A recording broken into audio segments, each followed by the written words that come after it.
so let's make it count. Cherish every moment, that's what it's about. Tune in, together we're building our groove. Every beat, every laugh, we're ready to move. A little laughter, some love, we're soaring high. Every single episode reaching for the sky. News on the airwaves, spreading good vibes. Friends together, watch how our spirits rise. Kick back, unwind, leave the troubles behind. This podcast is gold, the treasure you'll find. With every word, we'll light up your day. Join the conversation, let's laugh all the way. A little laughter, some love, we're soaring high. Every single episode reaching for the sky. News on the airwaves, spreading good vibes. Friends together, watch how our spirits rise. Kick back, unwind, leave your troubles behind. This podcast is gold, a treasure you'll find. Good morning, afternoon, good evening, and goodbye. She's gone. Okay. Well, Mama Bear was here. Good morning, afternoon, evening, good night, whatever it is for all you guys. Hope it's good. Happy Sunday. Welcome to our Sunday brunch because I'm lazy and late and slept way too long today. Grandkids will do that to you. Come on in. Do I need to tie a rope around you so you stop falling out the window? No, it won't let me link. Again? Yeah. I was doing so good. Everything was fine every day. I didn't do anything different. I didn't either.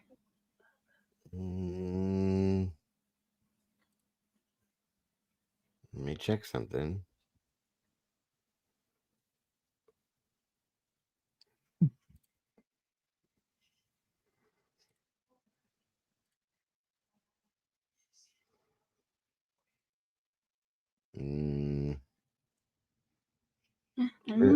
Everything looks okay on this side.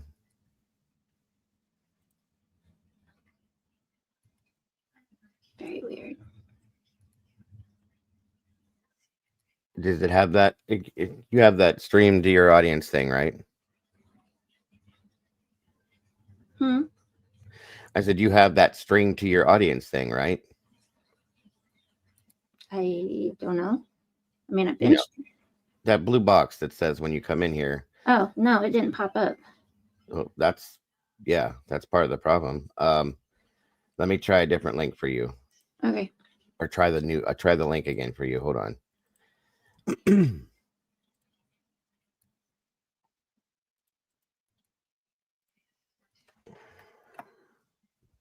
Okay. Now try disregard the first one and okay, I'll be back. All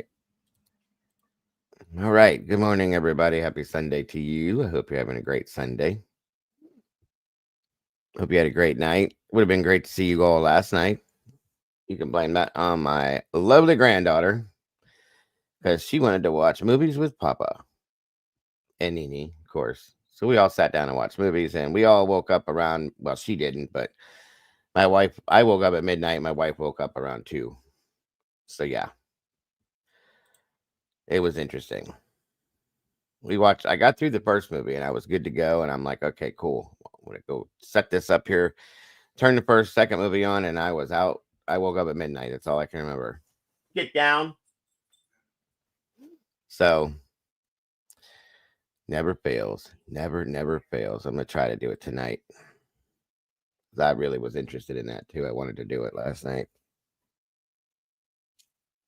Okay, come on in, everybody. Who we got in here so far today? CZ, welcome back to you. Stormy Jane, great to see you. Alicia J, Under and Over, welcome back. Mark Schumann, great to see you. Donald D. Nice, great to have you here. Miss Jody Walters, yes, I actually sleep. That's why I slept so much today, I think, because I haven't slept in a while, like fully slept. I slept till probably, I think 11:30. That's way late for me. Brandy B, the OG, good to see ya.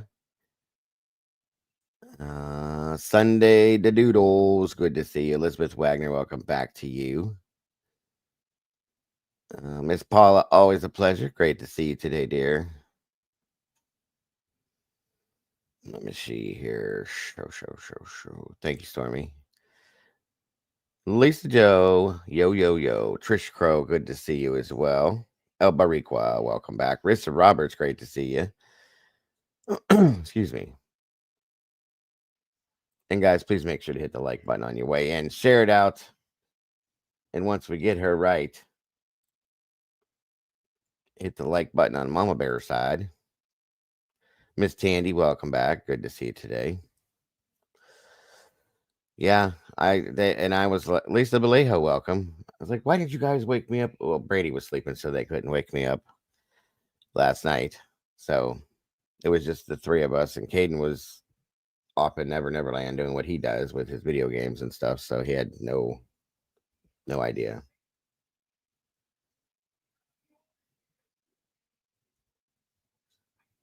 Let's see. There she goes.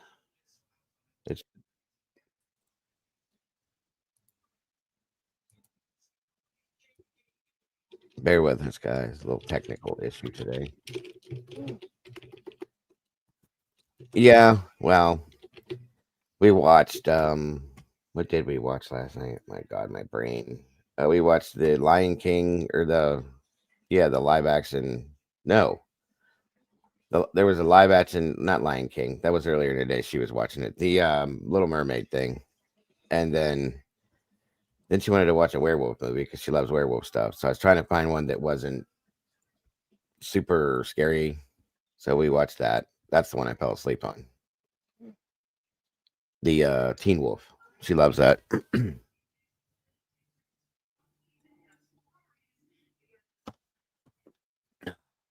Miss Tandy. Where's the tomboy at today?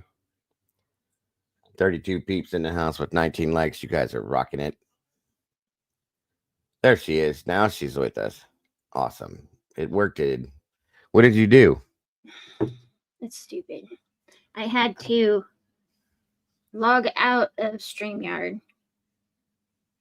Did you log into it beforehand? last night Gotcha. to schedule my thing for tomorrow morning. Right. And so I had to log out of that and then do it again. Gotcha. So stupid. Makes sense. So make sure, by the way, it doesn't. But no, that's why I was being sarcastic. Yes. Yeah. You know, like that makes sense. Yeah. And make sure, don't forget, tomorrow morning for coffee and a cold case, we are going to be on Mama Bear's channel as the main channel, and I will be dual streaming from her side. So join us tomorrow for that. It's got a great case that she's put together that we're going to be listening to, checking out, and bringing to you. I hope you guys are all there for that. Would be cool. And I'll get the struggle like you do, trying to dual stream. Right. Be interesting. You're not speaking to Sleeping Beauty today. Oh, she's sleeping still, huh? Yeah, I don't sleep. I don't like sleeping past like 9, guys. That's late for me. But 11:30, and I'm like, why didn't you guys wake me up this morning? She's like, because you needed it, obviously, or you get woke up on your own. Mm-hmm. Okay, well, here we are. Pickle poops. Pickle poof. Is it a poof or a puff? Moonlit baby, welcome. Good to see you. No, she isn't speaking to you. Oh, she's not speaking to me. Oh, okay. Well, so be it. Nelly B. Hiya, Jody. Not the first time that's happened. Oh, well. Hi, Brandy. Brandy B. The OG. Wonderful to see you, Nelly. Oh, my goodness, Jody. 5 p.m. Lord have mercy. You definitely needed it. No. That's wild. Yeah, definitely. It's 6:15. That's dinner for you and brunch for us. Wonderful. Yeah, like I said, I think I got into the very first. It had to have been probably 15 minutes because I don't remember it, of Teen Wolf. Welcome, Daryl. Good to see you, sir. Happy Sunday. And that's all I remember. I remember waking up at midnight and I was like, oh, yeah, it's a little too late now. Everybody else is in bed.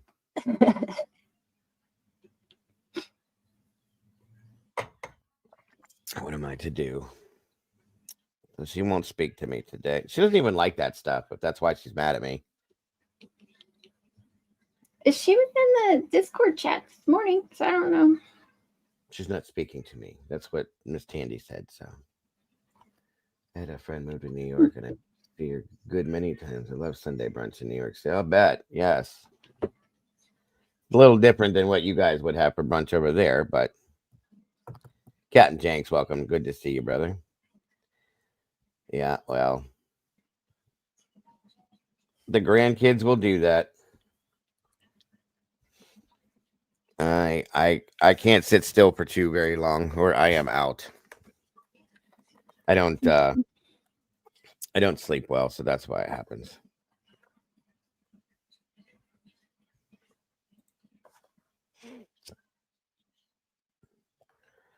As soon as I got off of the thing, she's like, okay, she was here. She was bored. She got grounded from her tablet for 2 weeks. And she's like, I'm bored, Papa. I'm tired of coloring. I want to watch a movie. And I went, okay. So we watched that first movie, and which was actually kind of cute. And then we watched, she's like, I want to watch a werewolf movie. And I'm looking like, what the hell can I put on for her that's not going to like give her severe nightmares? It's a werewolf movie. And I was scrolling through my thing, and she pointed at one, and I went, no. It was the American Werewolf in London, the old one. Oh, yikes! No. Nope. Sorry, there's too many wild things in that one. And I scrolled down, and I was like, what in the hell can I find that's got like a werewolf in it? That's gonna either be. It's a great movie. Don't get me wrong; it's an amazing movie, but not for an 8-year-old. Especially one that is very intellectual, that understands everything, because there's a couple sex scenes in it and things like that. I'm so sorry, Bonnie. I'm sorry. Guys, if you don't see me by like 8 o'clock, 8:30, it's not gonna happen. So my apologies. Teen Wolf, yes, it was Teen Wolf. And I pulled that up and I was like, this is perfect. And she's like, the very beginning, it started off funny. She's like, this isn't scary. I said, I know, it's not supposed to be. She goes, but I wanted a scary one. And I said, well, guess what? You're not getting that. I won't have nightmares. I said, I bet you will. So good to see you, Miss Bonnie. I'm so sorry. Like I said, the grandbaby, well, she ain't no baby no more, but I do have a new grandbaby on the way, though, by the way, guys, for those of you that weren't here for that. My grandson's mother is going on 4 months now, and he wants a sister, so we'll see what happens. But thank you. I will have a new baby, and I was just complaining how I missed them, the littles being little. Yep. And then I get one. Monster House is awesome. I love that one.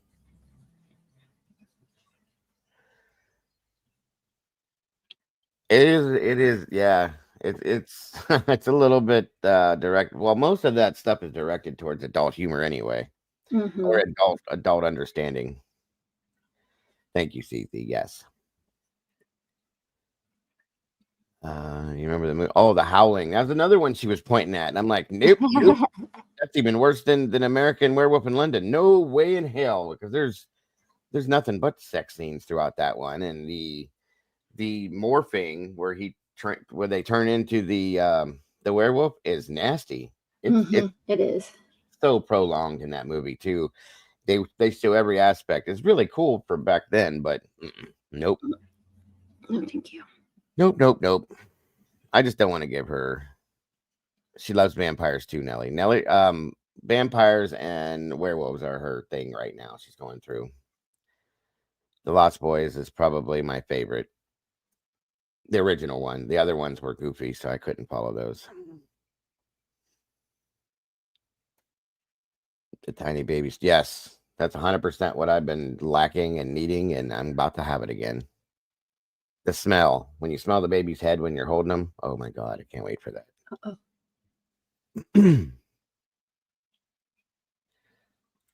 Oh yeah.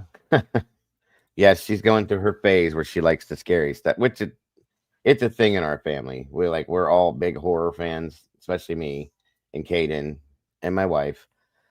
Um, my older kids, because of us, gained that aspect too. Um, the one with Michelle Pfeiffer, Wolf, with Jack Nicholson, I think, isn't that the right one? I think it's called just Wolf, and it's got Jack Nicholson in it as the wolf. The Wolf. Oh well, I'm so sorry again. So sorry. Twilight's okay. It's a little out there, as to how they do things, but yeah, American Werewolf in London's one of the best. The second one, though, I don't know if I like that one so much. True Blood. There you go.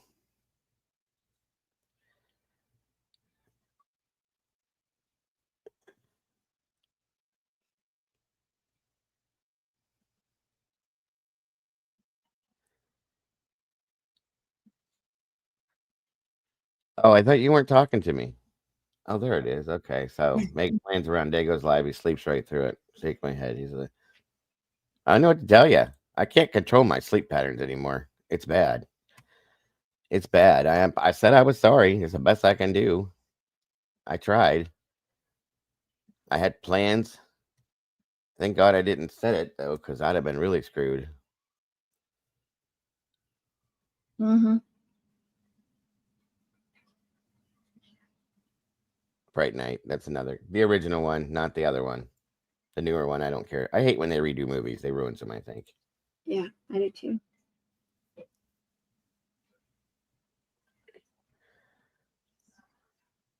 And I don't really. She does. She likes the monsters a little bit. She don't like the old ones because they were black and white. The Addams Family she loves, and we watch those. The movies, not the TV show. The new one, I just don't like it because I like the old one.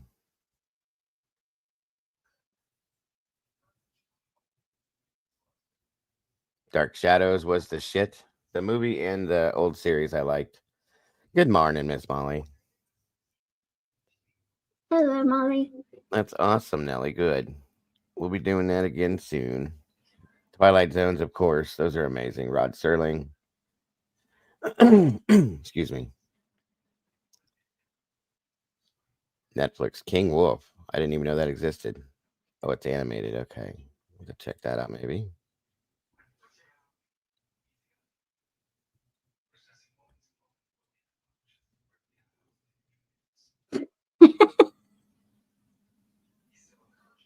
Casper. She liked those. Yeah, the movie ones. And the cartoon I showed her. Oh, the net Wednesday. Yeah. I got you, Nelly. I'm such an idiot. She loves that show. And I think that's her dad let her watch that. And isn't that a little bit more directed towards adults? That show Wednesday? Mm-hmm. I thought it would have been from what the preview I saw. Welcome, Karen. It's okay, Miss Nelly. Moto Man, welcome.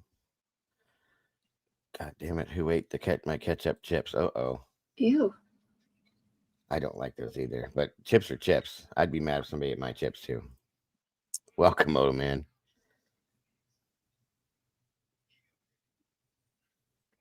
Yeah, they went a little darker on that Wednesday show, I thought, than what you would imagine. Salem's Lot. That was a great one. The original one, again, they redid that and I don't like it. Is today Palm Sunday? Oh my goodness, it is. Mm-hmm. Ash Wednesday's coming up. Good Friday. So I get to eat fish those days. Yay. Normally I'm not allowed because she can't have that smell. They're making a new Final Destination. I saw that. Those movies weirded me out a little bit. Oh. Yeah, I have never looked at a semi-trailer full of logs the same ever again. Right. Right? I remember driving on the road the first time we saw that, and we seen a truck go by because we get a lot of logging around here. And I went, we need to move over in this lane. Quite a few things. Roller coasters I didn't go on to begin with, but after that, hell no. Right. Right, exactly, Elisa. They can try your generation. Anything Stephen King, I'll watch. Anything that's based on one of his books, good or bad. The Changeling. I'm surprised that Lisa said anything about anything scary. That's that creepy one. Or It's Alive. Anybody remember those from the 80s? The Island of Alive. It's Alive. Those little green things they were giving birth to. No. Those were creepy back in the day. Demonic possession stuff. That's a little creepy. That's where it starts to get kind of real, because in the back of your mind that like these things have happened, supposedly. So Death Race 2000. Wasn't that grind something? I think it was. I'd have to look it up, but it kind of sounds familiar. Yeah. The Blob. I think that's what it was. Faces of Death. Oh my God. Yeah. Loved those. Talk about being traumatized when you're a teenager, like trying to act like a tough ass. Going through somebody being drawn and quartered. I'm going, okay. Or somebody falling from a 400-foot drop and just splat. Yeah, that was some crazy stuff. People Under the Stairs. That's a good one. We just watched that the other day, actually. Chiller Thrill on TV. What is that show we watch? It's on YouTube. It's got some really old, about the most cheddar you can get for a scary movie. They are so weak. They cost about $35 to make each movie. What is the channel? Creature Features. It's really cool. There's a guy that sits there and talks about it. He dresses in a certain thing, and he's got some girl that dresses up too, and it's pretty neat. It kind of reminds me of Goulardi and stuff like that. Death Race 2000. I swear I saw that. Chiller Thriller. The Chiller channel puts out some really creepy, weird, cheesy ones too. Or all the giant bugs and insect and monster things they put out. The mosquito movie where there's a giant mosquito. And you can tell it's not real at all. The movie Dolls ruined my sister. Dolls? Oh, my sister don't like that either. My oldest daughter don't like that either. Brandy used to have she has porcelain dolls, and she had them in a curio that we had in our living room at the other house we had. And when my kids were little, and my daughter would come over to stay for the weekend, and they had to be turned around or put away every time. She would freak out. Yeah, it's Attack of the Giant Ants. The mosquito. Tales from the Crypt too. Tales from the Crypt was good. True story. I got married on Halloween 2014. Our wedding photo is us, and that's awesome. That is absolutely awesome. I love that. I always wanted to get married on Halloween. The marriage didn't last. Right. Okay. You got a headache again, Stormy? Come on, them meds. We got to get you right on them meds. Yuck. Sorry to hear that. Creepshow is awesome. I love Creepshow. Stephen King. Except for the newest one. I think it's 3. You can tell it wasn't done by the same people. The one, my kids watched it as they got older. What's happening, Scott? Good to see you, brother. And Lily Rose, welcome. The one where the kids pull up to the lake. They go out on that wooden platform thing, and the giant garbage bag that's floating in the water gets them. That's what it is. It's supposed to be some kind of an oil slick thing or something that it eats them alive, and it's a giant garbage bag. Tom Savini, that's the guy that gave me my my theatrical makeup and special effect classes. And he did all the makeup effects for that movie, which was so cool to me. I got to meet Fluffy, for anybody that watched Creepshow, Fluffy was the creature that was in the crate under the stairs in Creepshow 1, I think it was. So we got to meet that. It's a puppet. There's 2 or 3 of them. There's one's a puppet. One is just like that sits, stationary. That little dude. And two of the other 2 are animatronic, and they're really neat. Children of the Corn, yes. We got to learn how they did the makeup effects and special effects, and I think it was Friday the 13th too, with Kevin Bacon. Is that the one that had Kevin Bacon in it, you guys? Where he's laying in the bed and Jason's below him, the bed, and comes up through his throat with the thing. They showed exactly. They taught us how they did that, and it's a false body, and Kevin Bacon's head sticks up through the bottom of the bed, and they come up through the throat, and they have these tubes that they use for blood squirts and stuff. It's really wild, all the stuff I learned. It's so fun. No problem, Miss Nelly. But Tom Savini was really cool. Nope, that was not Johnny Depp. That was Kevin Bacon. Johnny Depp was in Friday the 13th. He was in, he was in Nightmare on Elm Street. You got me confused now. Kevin Bacon was in Friday the 13th. It was 2, I believe, or 3. Maybe it was 3. It was one of them. Yeah, it was one of the 2. Yes, Nightmare on Elm Street with Johnny Depp. And Heather Langenkamp, I think her name is.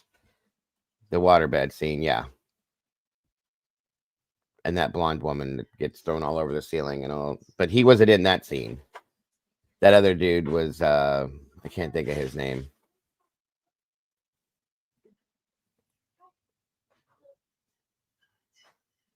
Yes, the makeup stuff is fun. Come Halloween, I get to do everybody's makeup for them. Well, kinda. Are you? Right, Lisa. It's always the blonde. Daryl Phantasm is another great one. The little silver ball. Yes, that's right, Tandy. He played Glenn, and the bed ate him. That is correct. Tina got unalived. You can say Freddy killed her. It's okay. Hellraiser. Those ones were rough. I'm surprised you're saying all these, Lisa, because you don't seem to like the scary stuff. Well, there was 2 waterbed scenes. The one was with Johnny Depp getting swallowed up, but the other one was where the girl was in that bed with her boyfriend, and they could hear from outside the door. They thought that he was beating her up or whatever, and she was getting thrown all over the ceiling and everything. But the blonde, that was Tina, I think, yeah. Spielberg filming a UFO movie in New Jersey. Really? I like the Jigsaw movies. Really? Mm-hmm. Some ones are rough. Mm-hmm.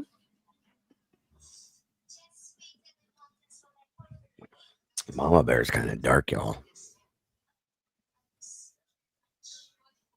She likes more that. Dark than you realize. Doesn't know how to take that down. Poltergeist was great. The first one was great with Craig Nelson in it. The second one I didn't care for much. Carol Ann, just don't show. Oh hell no, Cap. I don't think you should even show the adults The Exorcist. Right.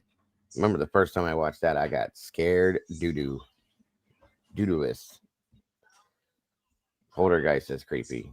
It's creepy. There's some comedy to it though. The first one. That whole movie, the franchise for that movie, the originals, has a curse on it per se. Jaws doesn't bother me. My wife loves Jaws but hates sharks, so figure that out. Beast Within, one of my favorites of all times, even though it's got such bad makeup effects and everything, is the Evil Dead, the original. Candyman is scary. Did you see Evil Dead, Bear? Evil Dead. The one with Bruce Campbell in it. The woman that turns into the whatever she turns into, and they have her locked in the basement. No. The Evil Dead is amazing. Hold on.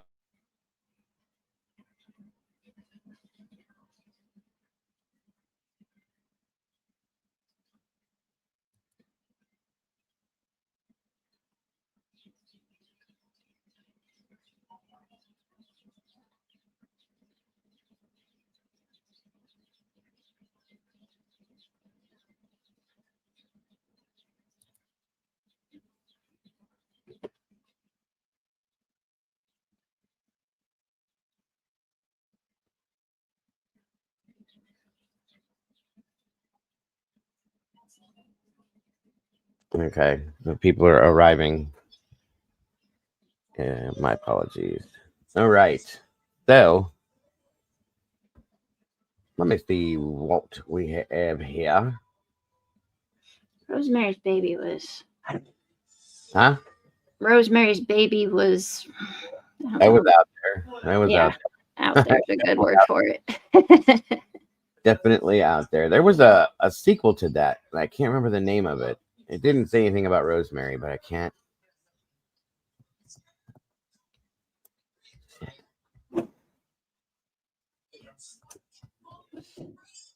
I cannot remember it. It'll come to me later. It's definitely newer.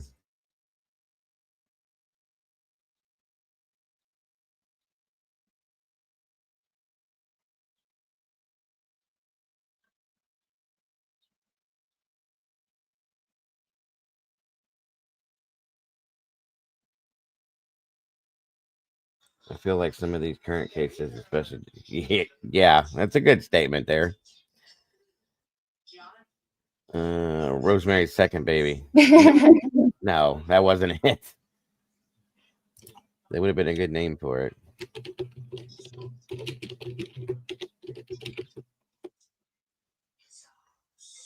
All right, let's get some stuff moving. 54 peeps, 32 likes. You guys got. Cool. Son of Rosemary?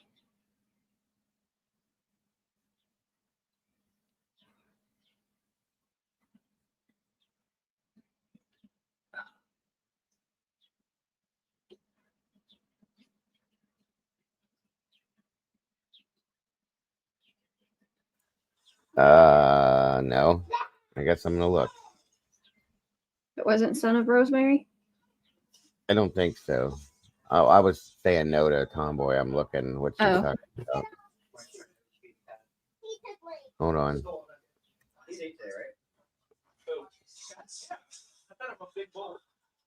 About the mortuary, Tomboy? Yeah, there's some stuff to talk about today for sure to catch up with. Hold on. Which is creepy out of Houston. Is that the right one, Tomboy? Oh, Haunting a Hill House, The House on Haunted Hill, The Haunting. Those are all great ones too. The House on Haunted Hill is one of my favorites. 13 Ghosts is another great one too. Apartment 7A. Yep. 1408. That's another good one. Stephen King wrote that too.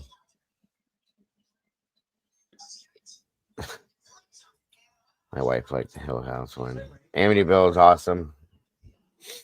Another favorite. All right, y'all. Is that what it was, Tomboy, that you were talking about the oh, Emily Rose is good. About the mortuary place?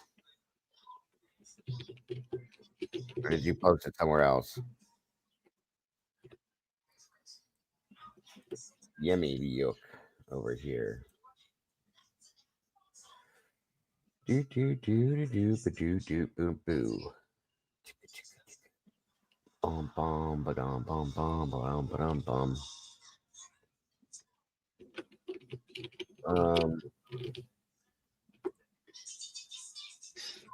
Oh, now I see it now. I like The Secret Window too. That was another one. That was a good one, Johnny Depp. I didn't get that one until the very end. I didn't either. I was completely thrown by that too. Like, what the hell? Yeah. My wife picked That's why I liked it. and Brandy, it pisses me off because Brandy gets those like 10 minutes into these movies that have those twists at the end. Mm-hmm. Gets it. And she's like, just watch. It's going to be this. And I'm like, God damn it. How do you do that? Mm-hmm. She should have been a detective. I'm telling you. She's very good at that stuff. I see it, Tomboy. Thank you. Yeah, we're going to pull that up too. All right. Let's get some stuff moving out here. We got so much different stuff to look at. Let's see where we're going to start. Okay, doke. Let's go with this one here. Tomboy threw in here for us. Uno momento.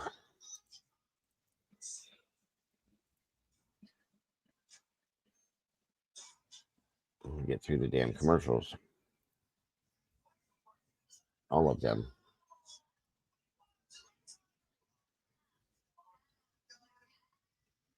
Hold on.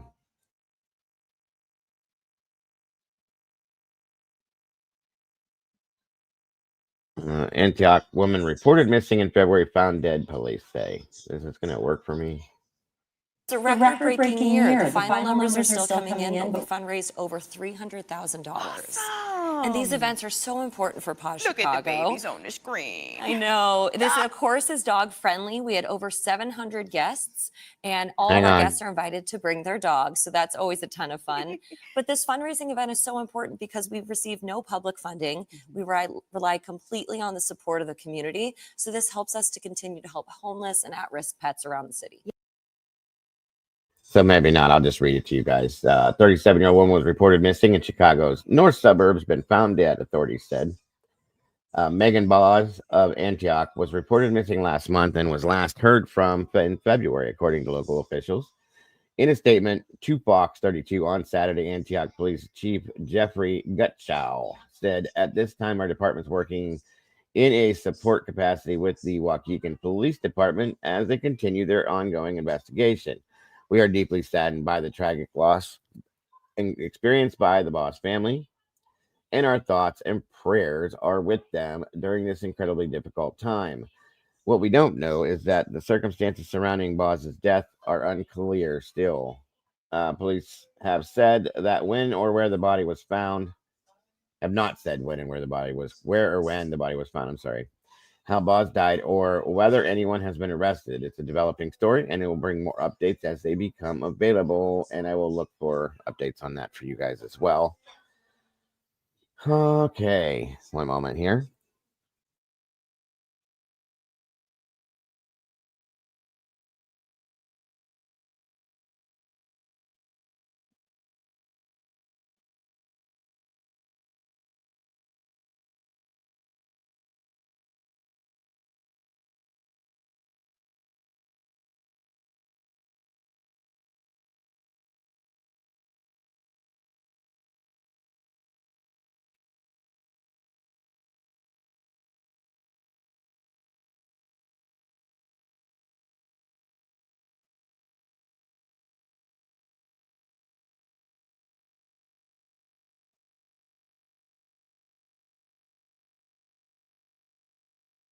All right, next up we have, why is that different? It's not playing it out. Okay, well, we'll move forward then. One moment. All right. One moment here. One moment.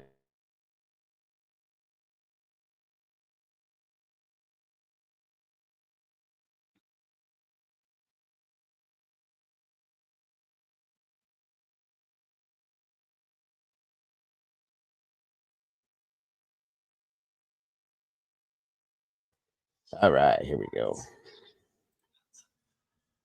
I want to update everybody on the investigation that's been unfolding most of the day out here.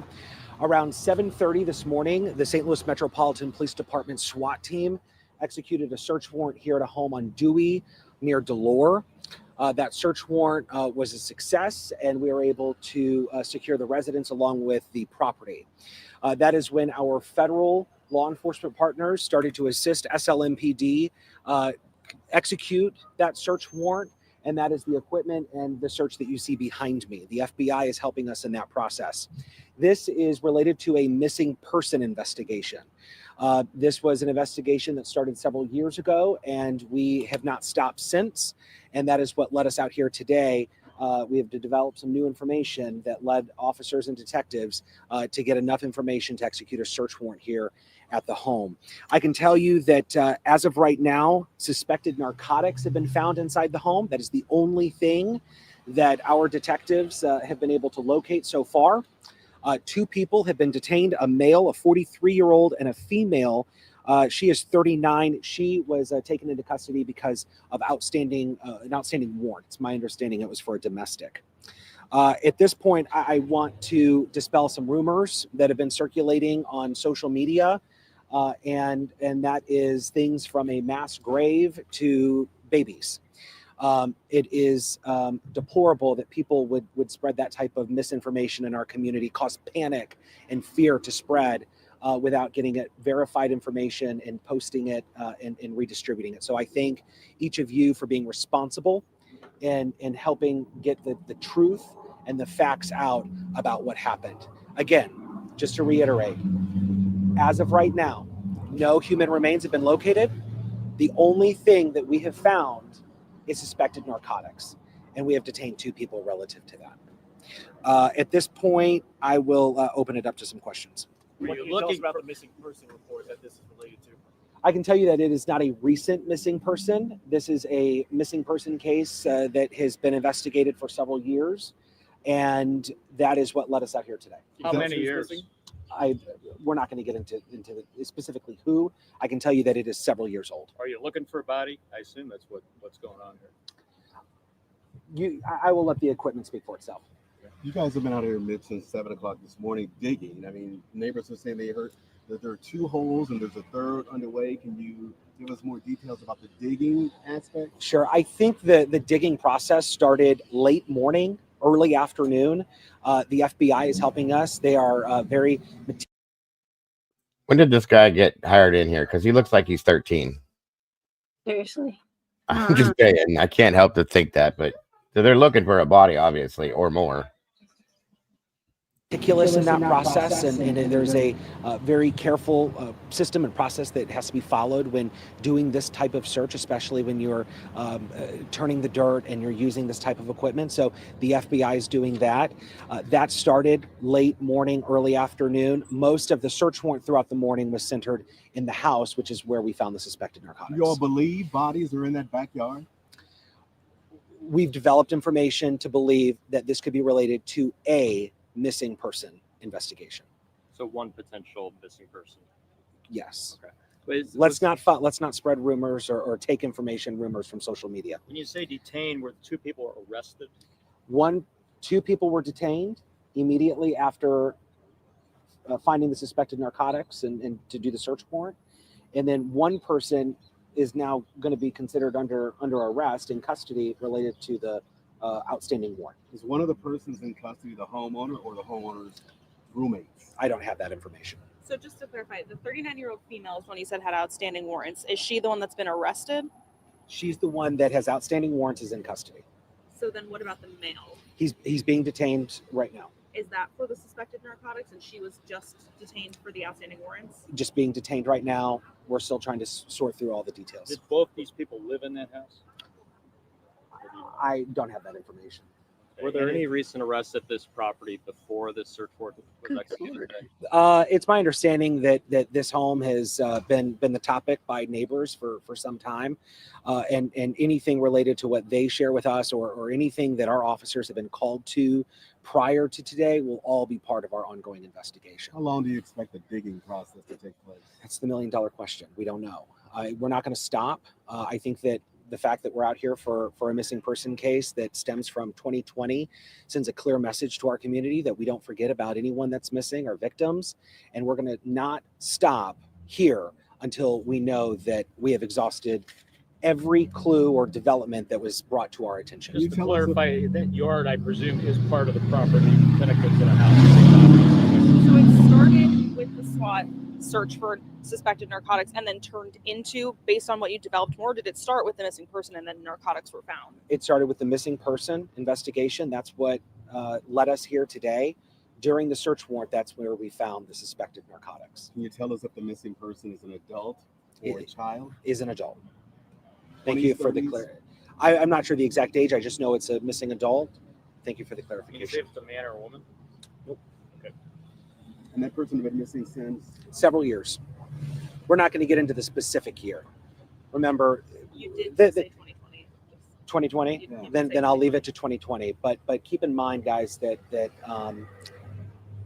there's when you start to think about all the number of people that are reported missing that might be victims, this turns up a lot of emotion for people, and we have to make sure that we are protecting our victims and the families of people that have been reported missing.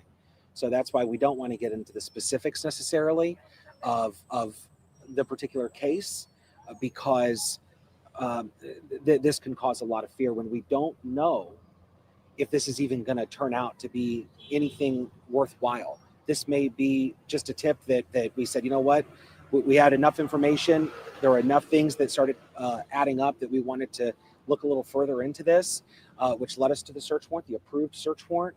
But it's very possible. Welcome, that Stitches. we don't find anything. Do you But need but if we don't find anything, that case doesn't stop. Yeah, he's not very good at he can the way they go around questions normally. He's not good at doing that too much. You can tell he knows something. He's not really hiding it very well.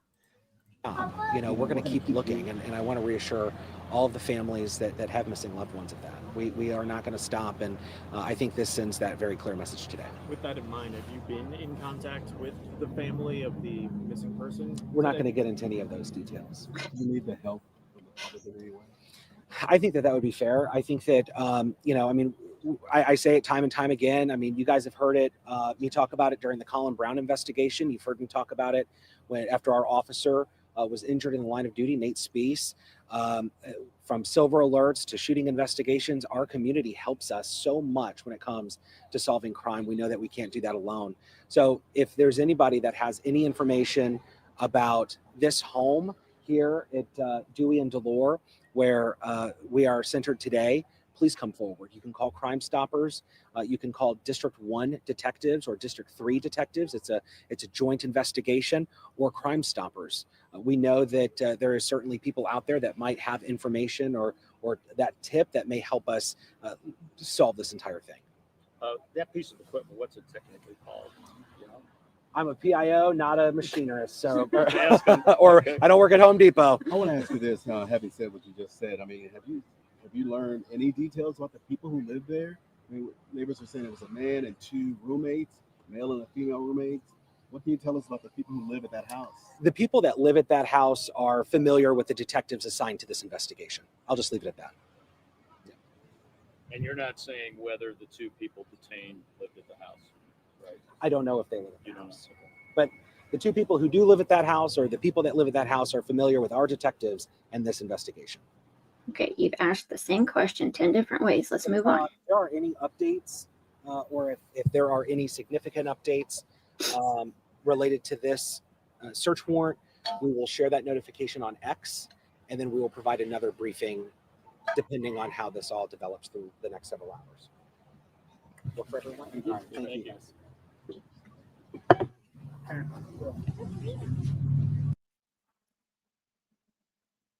Reporters annoy me. What'd you say? I said reporters annoy me. Okay, you've asked the same question 10 different ways. Whoa, where'd he go? I don't. Fill out the window. I Where'd don't you know. go? Mike, this is I've been doing that like all the time now. I don't get it.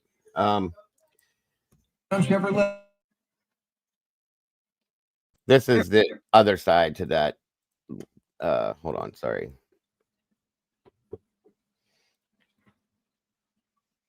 If it starts to give the press thing again, I'm not gonna play it, but it just shows what they're doing.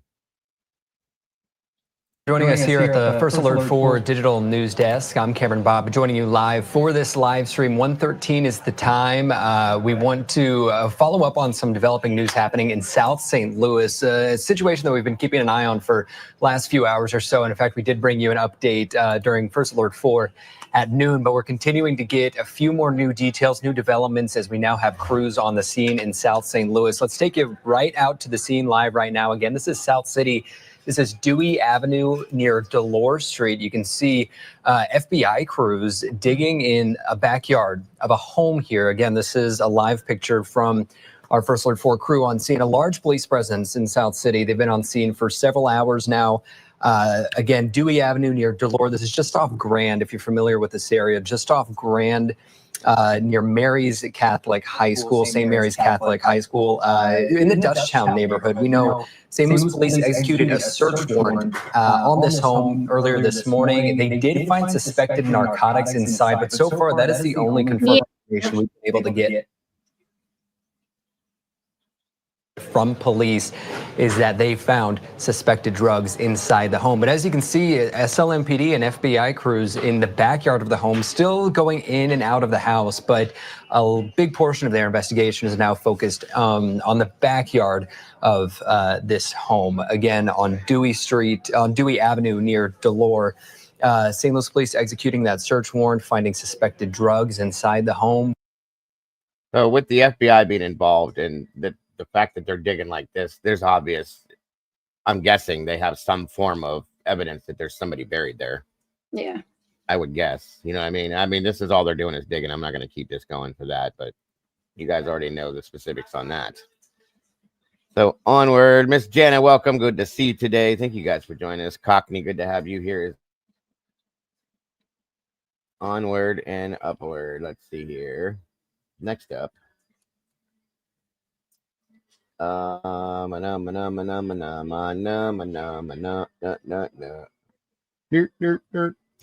see. Hey, Jana. Oh yeah, Tomboy sent me that as well. Does it give more info? It is tied to a missing woman. Okay, so that does. Thank you, Tomboy. Hold on, you guys.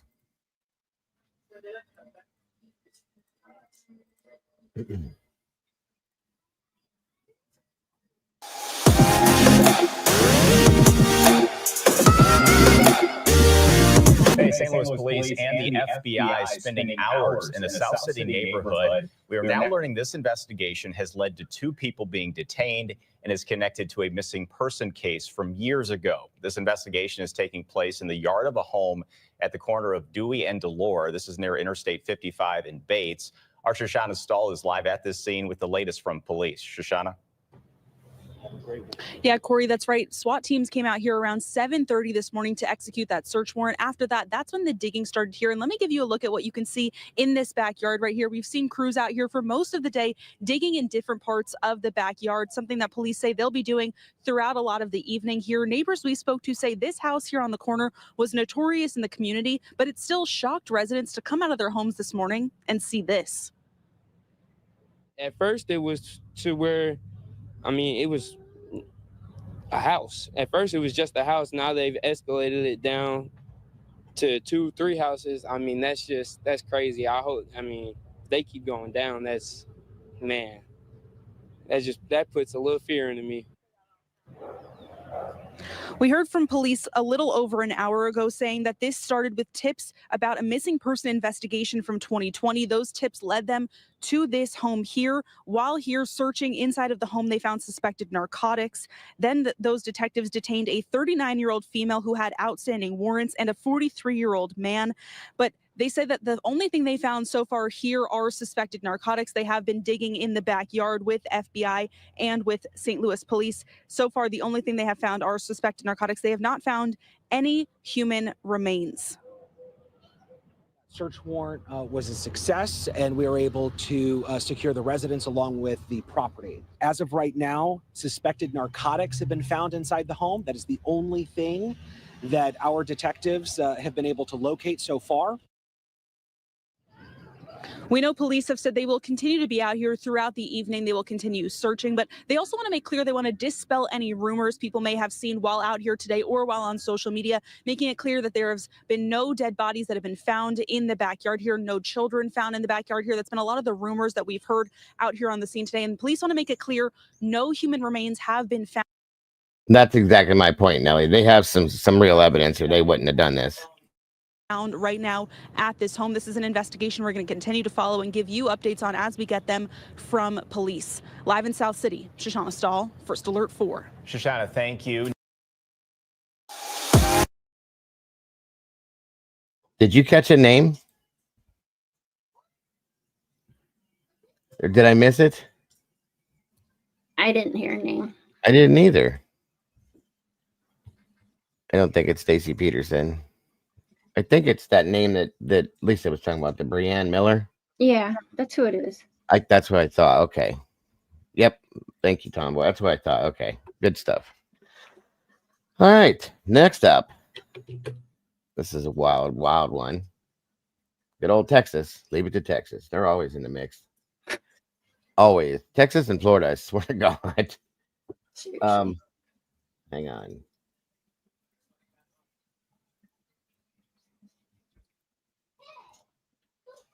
Man stabbed after posting videos of bodies found exposed at mortuary. Yeah. They're posting. Okay. Yeah, right. There we go. Just a minute. I hate these things. They take forever.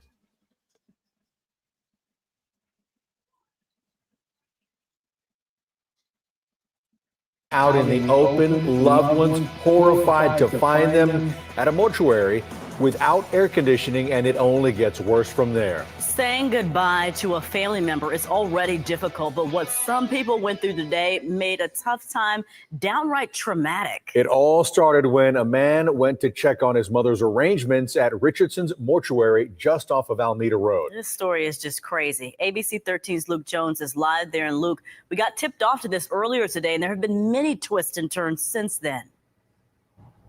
Yeah, police have been here all afternoon. At this point, all 10 of those bodies have since been moved to refrigerated rooms at other funeral homes. Attempts to reach the owner of this one have been unsuccessful, but the Precinct 7 constable, an acquaintance of his, was able to get him on the phone. He says he's currently in the hospital after suffering a heart attack. There's so much heartache here today for all of the many families who came seeking answers. One thing I know, we're not going to leave him in this building. As chaotic as it looks outside Richardson Mortuary, You take a step in there. You tell me where you gonna put a body that's That place looks like it's condemned. these customers say it's nothing compared to what you'll find inside. Stench of death, overpowering, and the sight deeply upsetting. There's bodies in caskets, boxes, plastic bags. It's no AC, it's gnats, it smells like rotten blood. Tamara Magruder and her brother filmed these videos this morning. They'd gone to the funeral home to check on their uncle and mother's bodies, suspicious about where and how they were being stored, since this building is being renovated. And I opened up the casket and she had gnats in her face. She was already sweating. Other bodies weren't even in caskets. Some laid out on tables. Right now, we have a total of 10 bodies. You could look at an abusive corpse, things of that nature, but we'll know more as we go through it. The video spread quickly on social media, soon catching Marita Brown's attention. I saw a lady in purple in the same suit as my grandmother. So I said, wait a minute, that look like my grandma, but 83 years old, Bonnie Ashley should have been cremated last month. Brown fears her body sat in questionable conditions inside Richardson Mortuary. this was March the 21st. And she was supposed to be cremated already, and we've been waiting on her ashes, and nothing haven't been happening. He has bodies laying in here. Lots of activity this morning when the Magruder family was taking these videos. They say an unidentified funeral home worker confronted them When he asked us to leave, I said, I'm not leaving without my mom. and at some point stabbed her brother in the stomach. It's expected to be okay, and the worker isn't being charged. Basically, he claimed What? self-defense. We spoke to the district attorney on the charge, and he declined charges. As for these What? What? Self-defense? Are you kidding me? bodies, as shocking as it sounds, The Texas Funeral Service Commission says it's not unusual to find them laid out on tables. What is disturbing? The lack of air conditioning and reports of insects. In the last 10 years, 14 complaints against Richardson Mortuary. The Funeral Service Commission couldn't say how many were substantiated, but says one is still active. And now there's another one. It hurts. I feel let down. I feel like I let them down. I feel disrespected. And in addition to all of the police officers here, the Texas Funeral Service Commission sent their own inspector out this evening. We've been checking back to see what they found. We'll let you know when we know. For now, reporting live in Southwest Houston, Luke Jones, ABC 13 Eyewitness News. Well, thankfully that family went in there and found out all this was going on. Luke, thank you for the live report.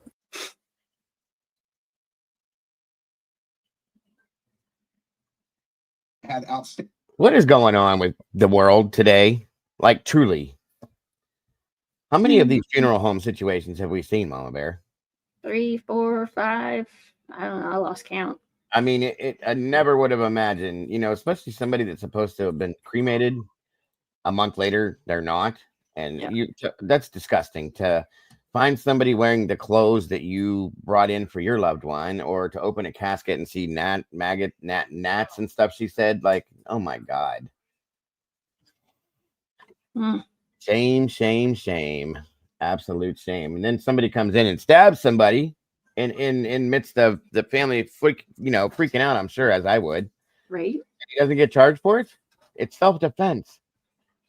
No, that's not the way that works. I'm sorry.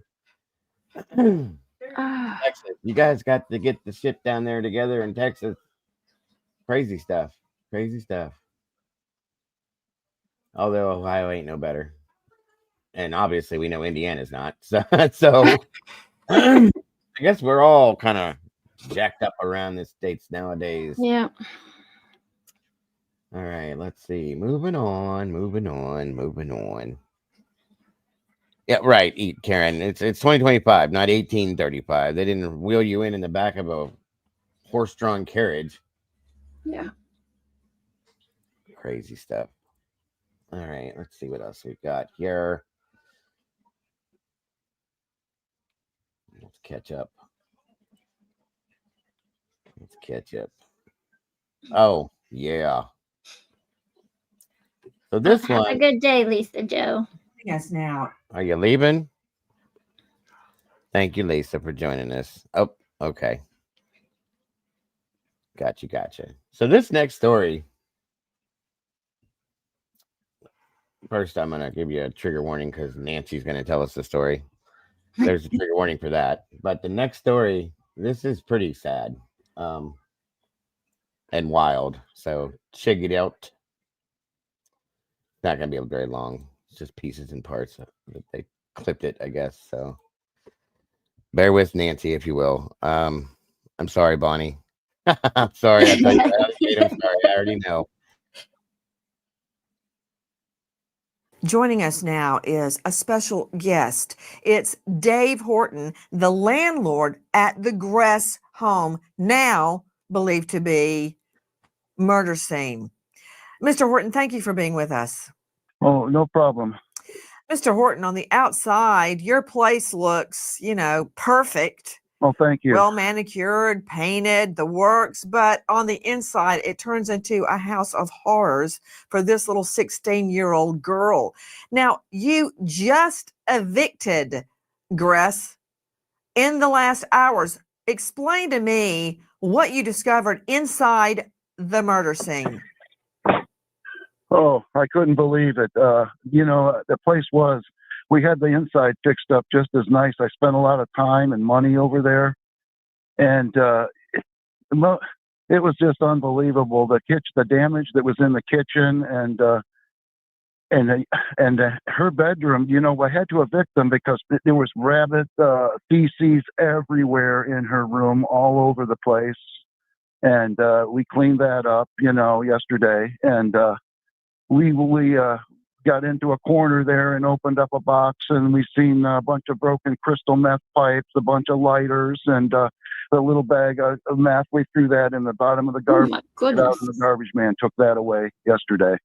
It was just unbelievable, you know. You evicted the residents. Why? The eviction was due to non-payment of rent. We wanted to get him out of there. And, you know, honestly, I started to evict him several years ago on a termination when he shot the window out of my kitchen with a BB gun. He had a BB hole in there.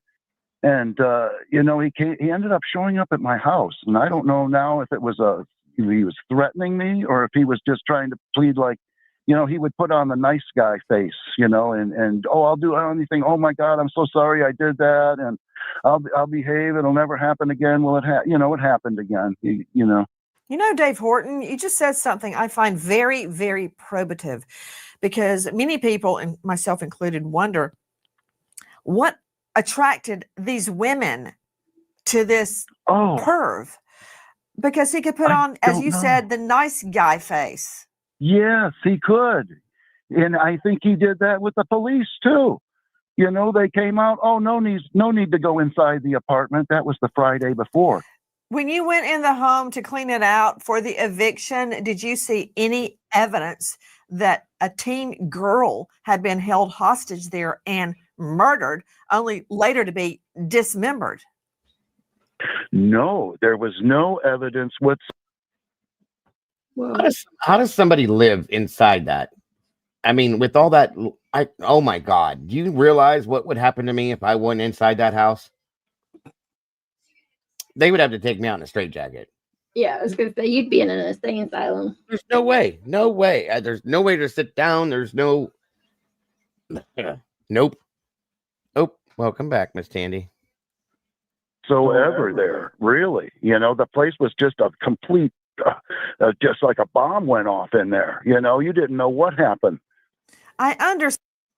And the sad part is it has the ability to be a really nice house. Okay, it really does. But, It was until that guy moved in. right, exactly. The way it's all set up and everything, it'd be kind of neat. But nope.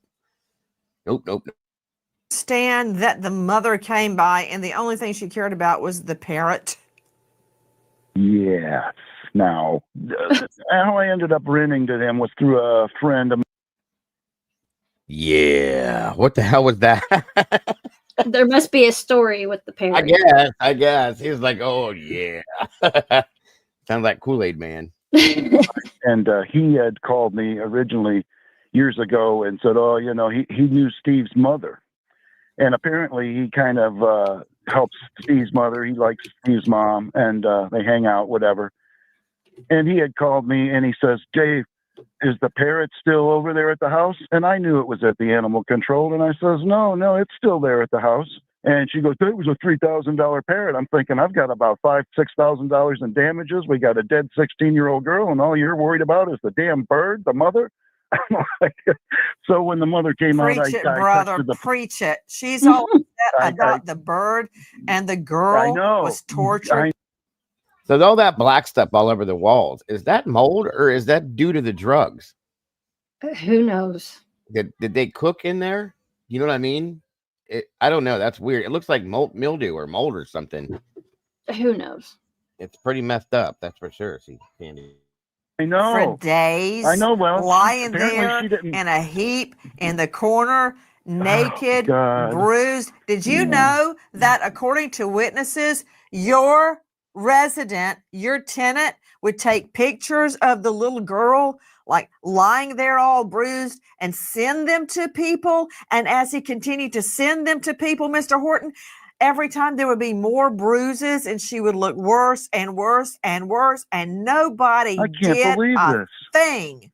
I can't believe this, man. I can't believe it. I heard he sent pictures to the mother too. No, yeah, so I had the police detectives greet his mother when she came out there. She thought she was getting the bird, but she got to talk to them, and that's when she found out about the murder and everything else. She didn't even know about it, until then when she drove out there. Well, wait a minute. She got the pictures of the little girl naked, beat up in the corner, and she didn't know anything was going on? That's what I was told was on the news yesterday. I'm not sure, Well, somebody lied to you, man. They did? Well, yeah, she's getting pictures of the little girl, Miranda, just turned 16. We're showing pictures of her as a little girl right now, curled up in a ball in the fetal position in the corner, Oh, picture after picture after picture. And every time there'll be more no. bruises and more beatings on the girl. And so she Oh, my cannot, with a God. straight face, state, hey, I didn't know anything. Where's my parent? Wow. Unbelievable. You know what? I bet a jury's going to believe it. And reminder, everyone, all of this bunch of people innocent in the eyes of Lady Justice until proven guilty in a court of law. Dave Horton, I bet you've got some stories to tell. Joining us, Dave Horton. Innocent until you see the guy walking out of the house carrying a body. There's a difference with that. So yeah. A landlord at defendant's home, he shared with two other women who, by their own words, were there and watched one of them allegedly participating in the brutal, brutal torture of a little girl ultimately murdered. Mr. Horton, you better get that place in spick and span, perfect condition, because I predict a jury is going to want to see the same. Thank you, sir. Okay. Please join us on our mission to find. That's what she does, Alicia. I call an innocent dude onto your channel just to be he always does it. Yeah. That's If what she you're does. especially a defense attorney, holy shit. No, She has thank you. no respect for them. None. That's their damn job.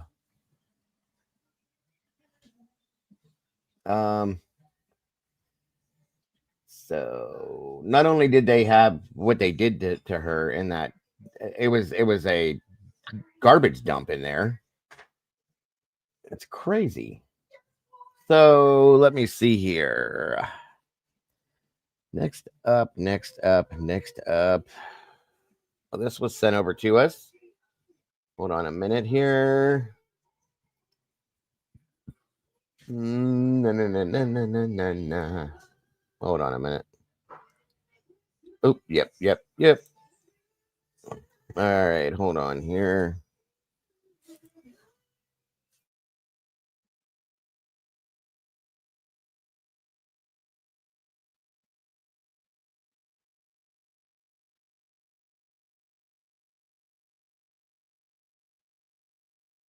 So, in regards to what we've been following here the past 2 weeks, pretty solidly, and then we had a hearing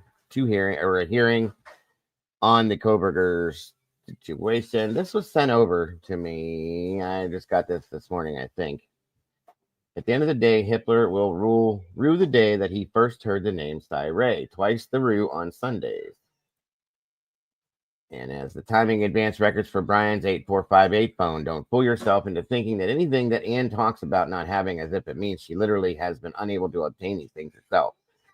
Everything that she says she has not received it is specifically in reference to what the state has not provided her in the discovery process, meaning that she does have what she's saying that they haven't given her per se. So that's interesting.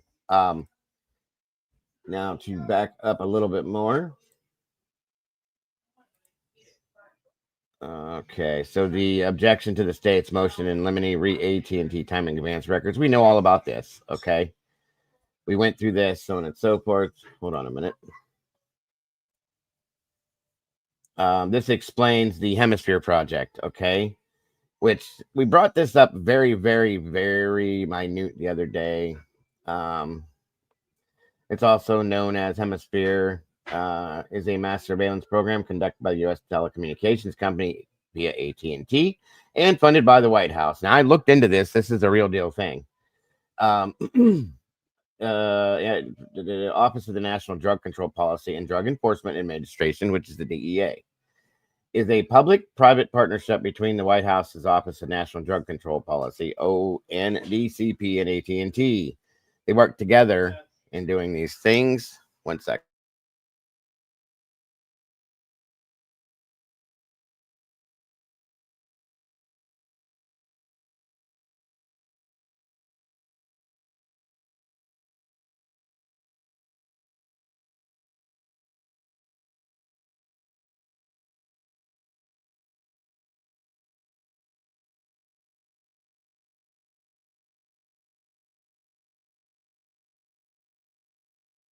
Sorry, guys. In 2013, the program was overseen by AT&T employees embedded with the Atlanta head office, 2 employees in Houston, Los Angeles regional offices, 1 employee each of the ONDCP's high-intensity drug trafficking area program. These employees' salaries are paid through the ONDCP's HIDTA program as opposed by AT&T. AT&T collects metadata relating to all calls routed through AT&T's exchanges, including calls made from non-AT&T handsets. The data collected include the phone numbers of the caller and recipient, the data time and length of calls, and in some cases, a caller's location. An estimated 4 billion new call detail records are created on AT&T's database every day. Though it is possible for a call to be recorded more than once, as AT&T maintains records of calls placed as well as calls received. A single call may be recorded against both the caller's telephone number as an outgoing call and the recipient's telephone number as an incoming call. The number of records generated for a single call depends on its length, as well as on participants' locations and whether or not they are moving. Call detail records held as part of the project back. Hold on one moment, guys.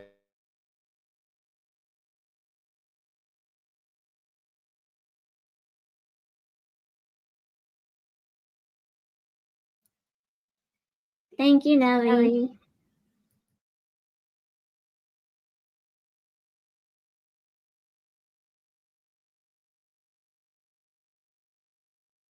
Where was I at here? Call detail records held as data. Okay, data are typically forwarded to investigators by email in response to administrative subpoenas, which the DEA is authorized to issue independently of the courts.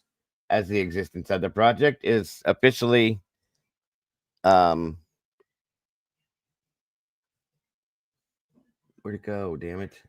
Secret. Investigators are not permitted to disclose the source of any intelligence obtained through the Hemisphere Project in case reports, court filings, or other documents. Official guidance instead requires all intelligence to be cited as information obtained from an AT&T subpoena.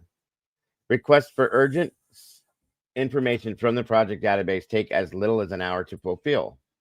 The partnership between AT&T and the Office of the National Drug Control Policy commenced in 2007, and data within the Hemisphere Project database extends as far back as 1987. In September of 2013, an unnamed law enforcement official mentioned that they rarely needed to access data older than 18 months.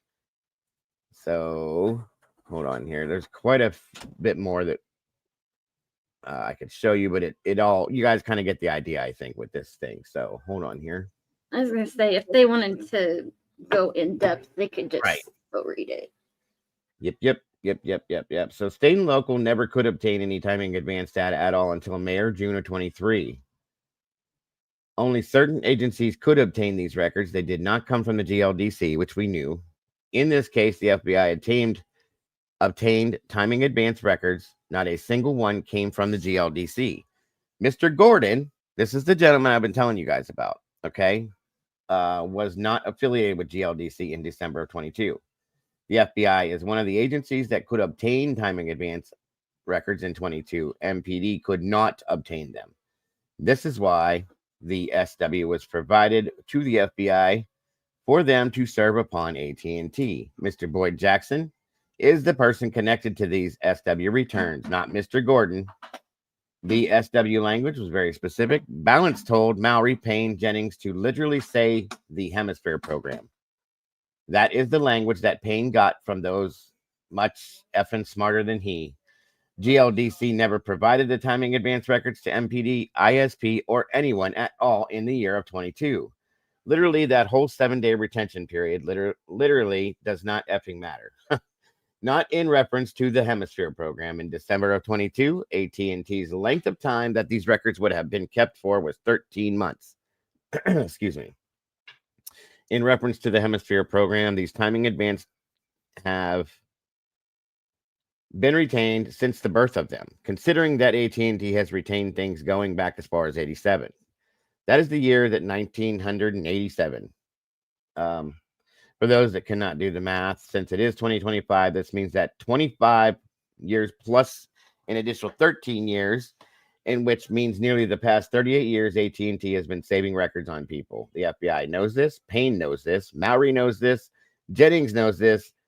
NYE knows this. And F and Josh Hurtwit knows this.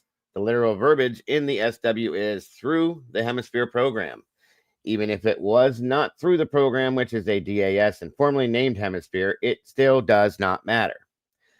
Because the length of time that records were knowingly being stored at AT&T was 13 effing months. Not that it even matters, because even this AT&T database wasn't even used. GLDC is absolutely irrelevant, and I've been saying that for days.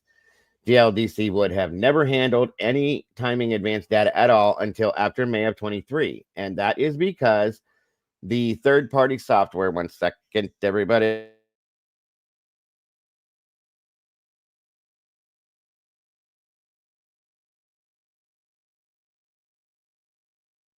Okay. Where are we at here?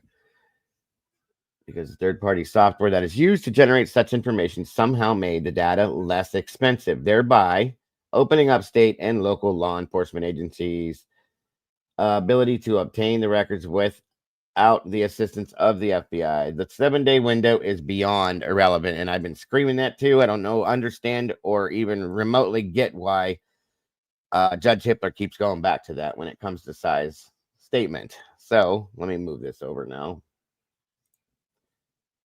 And this too. Hang on a minute here. Hold on.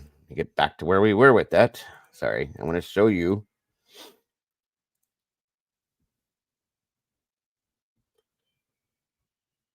These things that are all highlighted. This is pretty important to you guys because it's an excuse and a bullshit one at that. Okay, so and began providing the state local. The distinction is that AT&T records were available to only select law enforcement, specifically FBI, well before the internal change. Mr. Kober is aware of the fact AT&T GLDC did not produce TA records in 22. There is no doubt any representative from AT&T GLDC will testify to this. That's going to be the problem for the prosecution. There are people that can verify all of this, okay? The state is also aware of this, as they did not obtain the current AT&T PA records in their possession through the AT&T GLDC. They had to utilize the FBI, who went through a different legal... Hold on.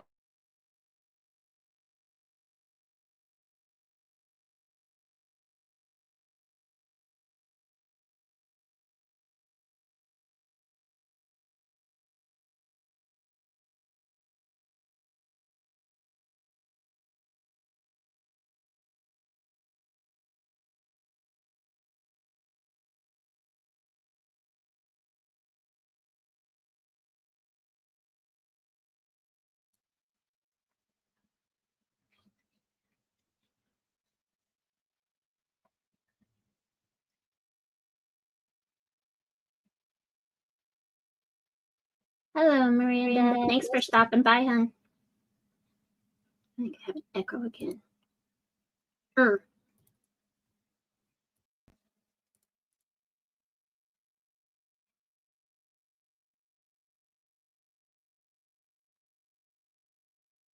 right, sorry. Different legal compliance unit within AT&T to obtain those records. We know all of this, okay?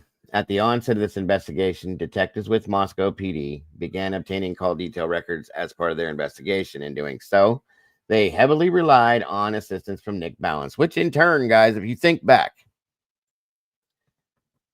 all Ann wanted to do was talk to Nick Balance after that last hearing. She stressed that 4 times. So he's gonna allow her to do this now, not in the presence of the jury. So be it. I think she'll be able to turn that around and still be able to explain to the jury without them hearing what Balance has to say, but he did allow for that. That's a good thing. With FBI Cast, this is first documented in emails exchanged on November 15th of 22. Think about the date, folks. November 15th. beep, beep. I don't know what that meant, but Detective Lawrence Mowry and Brett Payne were tasked with writing search warrants to AT&T for a number of different requests. On November 15th, Detective Mowry requested objection. Okay, so anyway, there it is. Good Lord. Timing advance program, blah, blah, blah, blah, blah. Hold on. Hard to read that.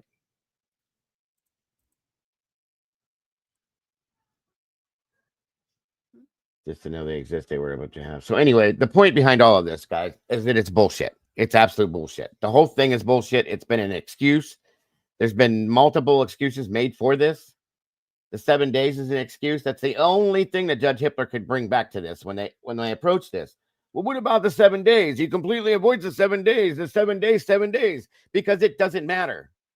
The 7 days had nothing to do with this. They did not use the GLDC. That was the whole point behind this. And then he's trying to say that Cy had no proof of this, but he did. He does.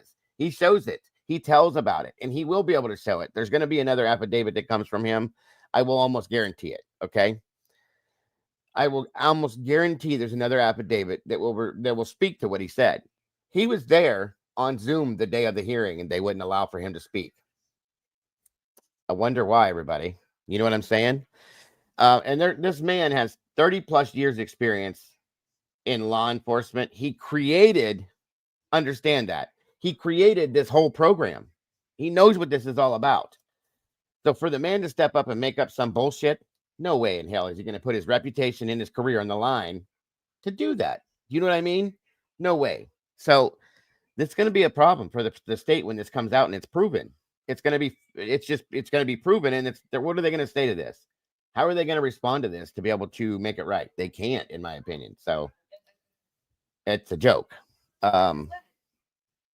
No way Cy would put his exactly what I was just saying, on the line without proof. And for Hitler to call it a conspiracy just proves he did not read it at all. Not at all. And very, very unprofessional for him to call him a conspiracy theorist. That's absolutely wrong.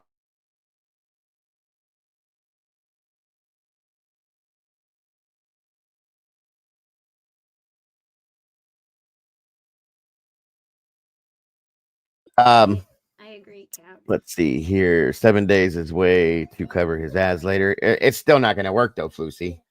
And that's what I'm saying. Balance is going to give the answer that he's going to give.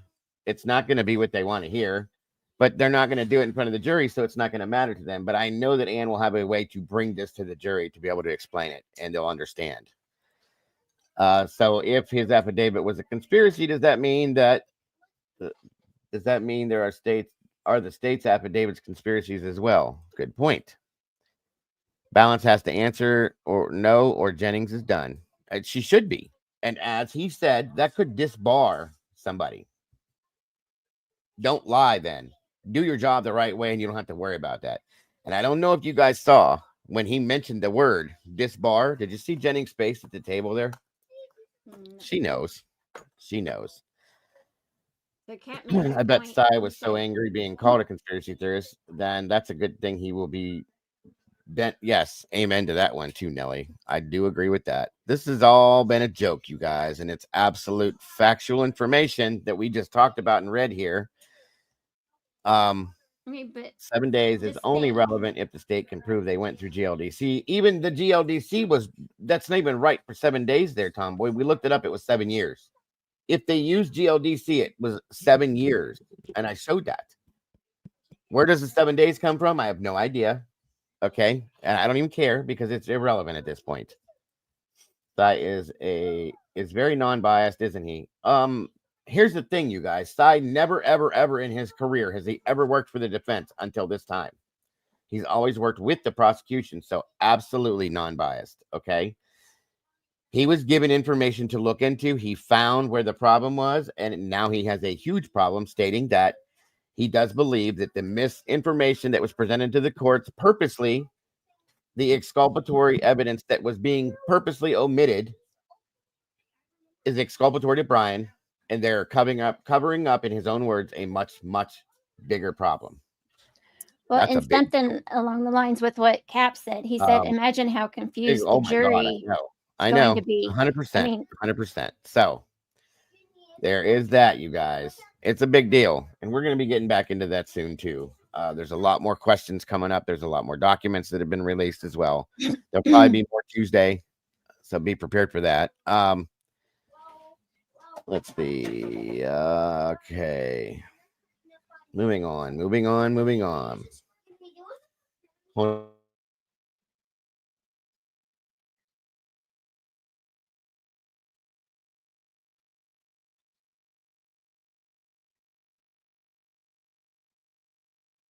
I full-heartedly agree with that. Hitler would have,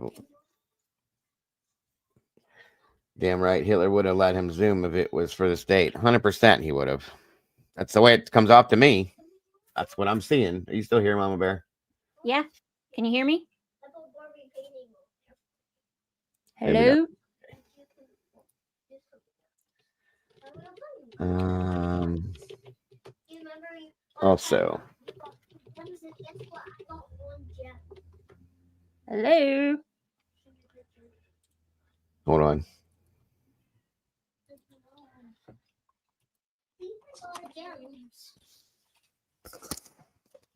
Can you hear me now? Hello? All right.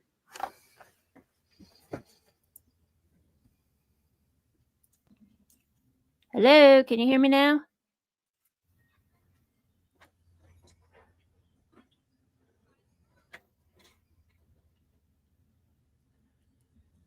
Moving on. Give me a minute, you guys. I'm trying to get some things pulled up.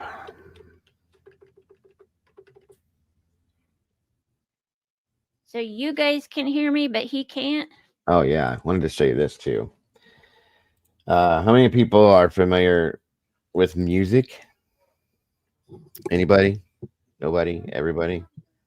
This is I know. interesting. I was about to kick his butt. I'm into music big time, but let me show you this story here real quick. 'Cause he never talks over me like that. Perverted homicidal maniac. And I said, well, that's like certainly one of the things I'd call you.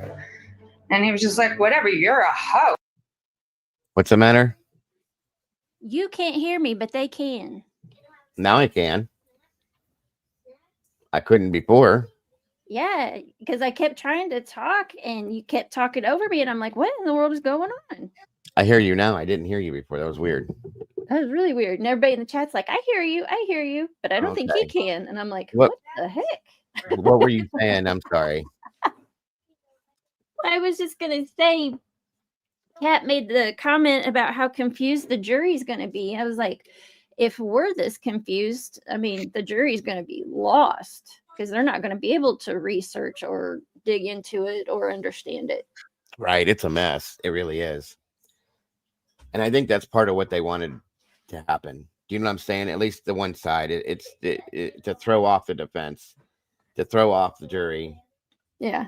It isn't. I don't think Anne's going to allow for it, in my opinion, though. I think she knows what she's doing, and I think I know what she needs to do to make this happen. Do you know what I'm saying? Yeah. Fingers crossed. I'm just saying. And it's good to hear you again. Yeah, I'm glad you can hear me. Yes. Alicia was about ready to box your ears. I don't know what happened. It just cut out completely. I couldn't hear anything. I told her, I was like, that's weird. I was like, he never talks over me like that. I was like, he can't hear me. No, and I said, I don't know if you heard me, but I was like, is she here? I guess not. Well, yeah, and I put in the private chat, I was like, I am here. You can't hear me? ? Yeah, it didn't show up until just now. I looked over. You know how I am with my distraction stuff. So anyway. That was weird. Yes, it was strange. I don't know what happened, but you were gone. So sorry about that. So very That's sorry. okay. So yeah, this is in regards to the bassist from Weezer, his wife being shot, and I thought this story was pretty wild. Yeah. So let's check it out. I was mostly kind of honest with him. Jillian Schreiner, also known as Jillian Lauren, somebody that I've interviewed here at Law and Crime before about a prolific crime spree, has now found herself in incredibly hot legal water, arrested for attempted murder. The wife of the bassist in the band Weezer reportedly got into this unbelievable altercation with police that involved her allegedly pointing a gun. We have a lot to break down about this. Welcome to Sidebar, presented by Law and Crime. I'm Jesse Weber. Here's a headline you don't see every day. The wife of a musician from a well-known group is accused of attempted murder and was shot by the police. Yeah, we're talking about 51-year-old Jillian Schreiner, or Jillian Lauren. She's an author, the wife of Scott Schreiner, the bassist from the alternative rock band Weezer, you know, the group behind hits like Island in the Sun, Say It Ain't So, Only in Dreams. Now, while she's currently out on a $1 million bond, let me lay out for you what authorities claim happened here. So this apparently all stemmed from an alleged hit and run on the Ventura Freeway this past Tuesday, April 8th. And I'm going to read you a press release from the LAPD on this. Quote, on April 8th, 2025, around 3:25 p.m., the California Highway Patrol, CHP, requested a backup locating 3 misdemeanor hit-and-run suspects who fled into a residential neighborhood near the 134 freeway and Figueroa Street. Multiple Northeast Division uniformed officers responded and established a perimeter. Several minutes later, officers were directed by CHP to the rear of a residence in the 5300 block of Waldo Place, where one suspect was last seen running. As the officers were in the rear yard of that residence, they observed a female, later identified as 51-year-old Jillian Schreiner, in the yard of a neighboring residence. Turns out that was her home, and the LAPD said that Schreiner was, quote, armed with a handgun. The officers ordered Schreiner to drop the handgun numerous times. However, she refused. Schreiner then pointed the handgun at the officers, and an officer-involved shooting occurred. Schreiner was struck by gunfire and fled into her residence. She later exited and was taken into custody. Los Angeles Fire Department paramedics transported Schreiner to a local hospital where she was treated for a non-life-threatening gunshot wound. And reporting indicates she was hit in the shoulder. The release continues. No officers or other community members were injured during this incident. And the release indicates that a 9mm handgun was recovered from Schreiner's home. She was ultimately absentee booked for attempted murder, meaning she was hospitalized. She couldn't physically be there for her booking, but still holds the same legal weight. So it's pretty wild that for somebody who LAPD concluded was not part of this alleged hit and run, this misdemeanor crime, she was arrested for an incredibly serious felony. And by the way, the LAPD indicates that one of the suspects connected to that hit and run was detained, cited, released. The other 2 suspects couldn't be found. And what is fascinating is her connection to crime in general. So according to ABC News, Schreiner is a published author of several books, including the true crime novel Behold the Monster, confronting America's most prolific serial killer, based on her interviews with the most prolific serial killer in United States history, convicted murderer Samuel Little. Hey, I want to thank Upside for sponsoring today's Law and Crime YouTube takeover. Now, Upside is a free app that gives you real cash back on daily essentials like gas, groceries, restaurants. Super easy to use. You just claim an offer in the app. You pay as usual using your card and you get paid. And this is actual real cash back. You can use Upside at places like Shell, Exxon, 7-Eleven, Chipotle, just to name a few. So to find out how much you can earn, click the link in the description to download Upside or scan the QR code on screen. And make sure to use our promo code LC Takeover and you'll get an extra 25 cents back on every gallon on your first tank of gas. By the way, I actually know her. So as you may know, I host and executive produce my other show here on Law and Crime called Prime Crime. And I interviewed her several years back about her conversations with Samuel Little. Jillian Lauren, a New York Times bestselling author and someone who spent hours interviewing Sam Little, has made it her mission to be the voice of these victims. Because of the fact that they were often prostitutes, often drug addicts, often women of color, women who were considered unimportant, or as some cops used to talk about, the women who were turning up in South Central dead almost every morning in the 80s. NHI, No Humans Involved. But, you know, it wasn't just cops. He was tried by a jury of his peers. Once again, it's us who let him go. So at this point, I want to bring on criminal defense attorney John Day. John, thanks so much for coming on. It's good to see you. Your initial thoughts about this case. As I said, it's a headline you don't see every day. Yeah, this woman does not lead a boring life. I mean, she was a published author. She claimed she was a member of the harem of the brother of the Sultan of Brunei. She's living with the bassist for the band Weezer. And now she's charged with attempted murder of a police officer. I mean, this is what happens when you introduce guns and self-defense into a police chase that seems totally unrelated. Now, she's in her house, apparently, if we look at it from her perspective, and we don't know what's on the body cams or the officers, that's going to be key. She's in her house. There's some kind of disturbance. She steps outside with, I think, a 9mm pistol. According to the police, they tell her multiple times, drop the gun. She doesn't listen. And LAPD says she fires at least one round at the officers. They return fire. She gets hit in the shoulder. And now she's facing attempted murder charges. It's an incredibly bizarre story, but underlying it is issues of self-defense and what you do with a gun in an unexpected situation. Yeah, just to put a point on that. So according to NBC, Detective Megan Aguilar indicated that body-worn police camera hadn't provided, quote, a clear view of what she did with that firearm, and that it was, quote, not clear if she fired at officers or not. So this is, clearly a rapidly developing situation. But my question to you is, if you have multiple eyewitnesses, police there, right, and you have surveillance, helicopter footage of some kind, because I believe that there was that was reported as well. What could be an explanation for this? It's so strange. I mean, she wasn't even a part of that initial crime they were investigating. What do you think we might be looking out for here? Right. Again, she wasn't part of the initial chase. These are some run guys. The cops are chasing these guys for misdemeanors, and this turns into this attempted murder of a police officer.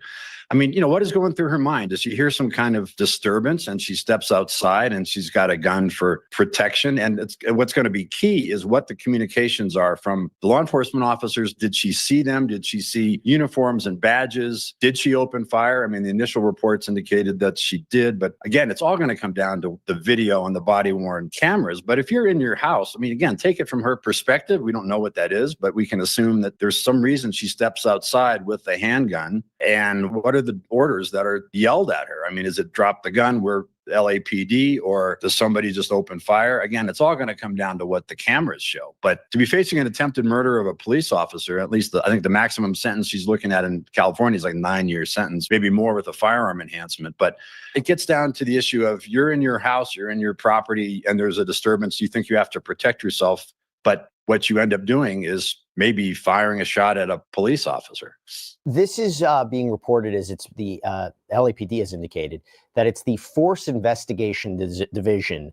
Their investigators responded to the scene. They're investigating this. What do you think that investigation looks like? Is it looking at body cams, surveillance? I mean, what do you think they're doing right now? Yeah, I mean, does she have like Ring cameras, Nest cameras in the property? I mean, if she's stepping outside with a handgun, maybe she's got lots of security systems. Maybe there are cameras in her property and neighbor's property to show where the police officers are. There's obviously a reason she steps outside with the gun. Is it because she hears one of the guys they're chasing is in a neighbor's yard? Is he trying to get into her yard? How close behind are the police officers?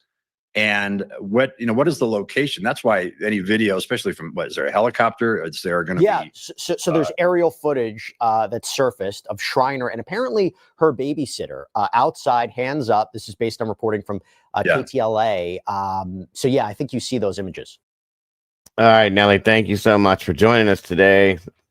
I appreciate you very much and hope to see you soon. We'll be back in here soon.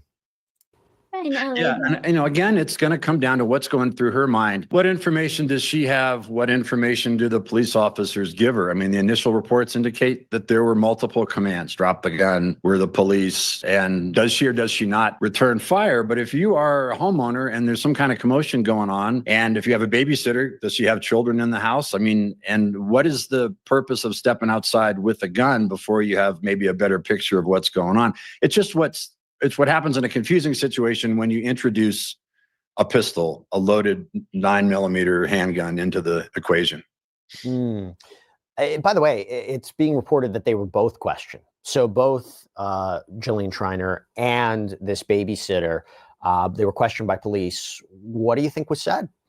Well, they're going to want to know what was the input to these two people? Are they sitting inside the house? There's a babysitter. Are there children? What is it that draws Jillian outside? I mean, what is it that draws her outside with a handgun? And here's another question. If you have small children in the house, where is the handgun? How accessible is it? I mean, that's been an issue with lots of cases. If you have a loaded handgun in your house, is it safe from small, tiny toddlers who can access it? I mean, there's going to be a lot of stuff going on here. But again, this woman's life is not uninteresting. I mean, there have been so many chapters pictures of it. This is another one. I mean, she's very lucky. She apparently got shot in the shoulder, not in a vital organ. And it was apparently not serious enough that she couldn't go back inside her house after she's shot. And we see that video from the helicopter of her, being detained, being handcuffed, being led into an ambulance, it looks like. But again, to me, it gets back to, you want to defend your property from some type of intrusion, but when the problem starts, when it's the police on the other side and not a bad guy. Do you think they're working towards a grand jury indictment? How would that work? And by the way, do you know how long they would have? Is it like they have to indict within 48 hours or 72 hours to get an indictment? I'm not sure if you're aware of what the rules are there, but you think that's what's happening? They're working for a grand jury indictment? Last I read, LAPD had not yet turned this over to the district attorney's office for an evaluation of what they're going to do. I mean, if you're going to be charging attempted murder of a police officer, you got to back it up with something that shows the intent here that this woman had. And again, if it comes down to a miscommunication of some kind, again, I think there's some issue about what the body-worn cameras really are going to show. That's why the video is going to be so important. But if you're the DA, do you really want to charge this woman with attempting to murder a police officer when there seems to be a whole lot of confusion leading up to the shooting? Because the fact that she was booked in absentia, for attempted murder as opposed to aggravated assault or battery or one of those charges, why that? I mean, they could have booked her on a lesser charge, but attempted murder is, they believe that there was an intent to kill, or at least some action taken. Exactly. Good point. Very serious. I mean, for the LAPD to make that initial charge, do they have something that shows multiple, very clear, enunciated commands to her? Hey, we're the police. We're the good guys. You have a gun. Drop your gun. I mean, do they say it one time? Do they say it 20 times? Does she actually return fire? I mean, that's certainly an issue that seems to be unclear. And it's going to come down to how specific, how clear, how commanding the police commands were. And were they visible? Were they hidden by a fence or a tree or bushes or something? What could she see from her perspective? I mean, you can imagine defending this case. You're going to know all that. You're going to know exactly what each officer's video showed. But, if there's a split second. She reminds me of Amy Winehouse a little bit. I don't know if it's the hair or what. I do know. Yeah, she does. After everything was said and done and she got better and all of that, they asked her where she wanted to go. And she said Beverly Hills. That's where she wants to be. So. And where police say we're the police and she fires when she doesn't know who they are. I mean, that's certainly an avenue of defense. But for them to back it up, for the prosecutors to make an attempted murder of a police officer charge stick, they've got to prove all the intent there, that she knew it was police officers, that she was acting with that intent. And it was not just a split second miscommunication. But there's a possibility that she could be charged with a lesser crime. It could be downgraded. Even if she's booked on something, she could potentially be indicted and arrested on a lesser charge. Yes, absolutely. They could decide this is not an attempted murder, but this is an aggravated assault on a police officer. This is all the way down to something like negligent use of a firearm. We don't know all the details yet, but she's starting off from a pretty serious place. But my understanding is the DA has not yet evaluated. I do too, a little bit, Daryl. I mean, I'm pretty good at it. I'm a drummer, but that's my core right there. I can play bass pretty decently. I still struggle with the guitar a little bit, but rhythm I can handle. But yeah, and that's him, Scott Schreiner, the bassist from Weezer. But this is a pretty wild story thus far. I don't know. You have any thoughts before we get any further on it, Mama Bear? No. Like under and over, it's the only one that got what I said. Nothing. I just don't understand. Like, it sounds like she might have snapped. Yeah, that's what I was. It's kind of confusing.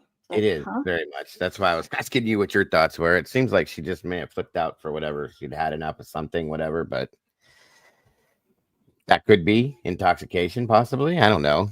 Yeah. They haven't really claimed on or spoke on that. So, because at first I was like, okay, I'm not understanding where the attempted murder is coming into play here. If she fired back on a law enforcement officer per se, I guess that could be it, but I don't understand the rest of it. I'm not getting it, but yeah. We'll see. Evaluated it, at least as of a little bit ago. And you're going to have the eyes of the prosecutors on this thing. What can we make stick in front of a jury? What are the circumstances? And how did we get into this place in the first place?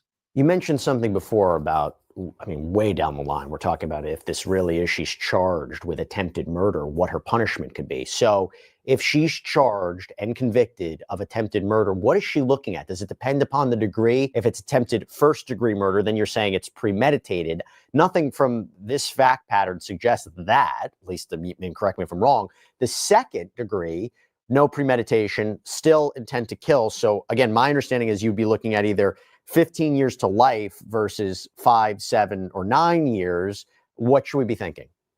Yeah, again, it's going to depend on the intent, the premeditation, the level of what they can prove. My understanding is California has different variations on attempted murder of a police officer. It would include firearm enhancement time, of course, but it's still so early and we don't even know what they have. The fact that there are discrepancies in what LAPD is apparently saying to various outlets means that this thing is far from being set in stone. But yeah.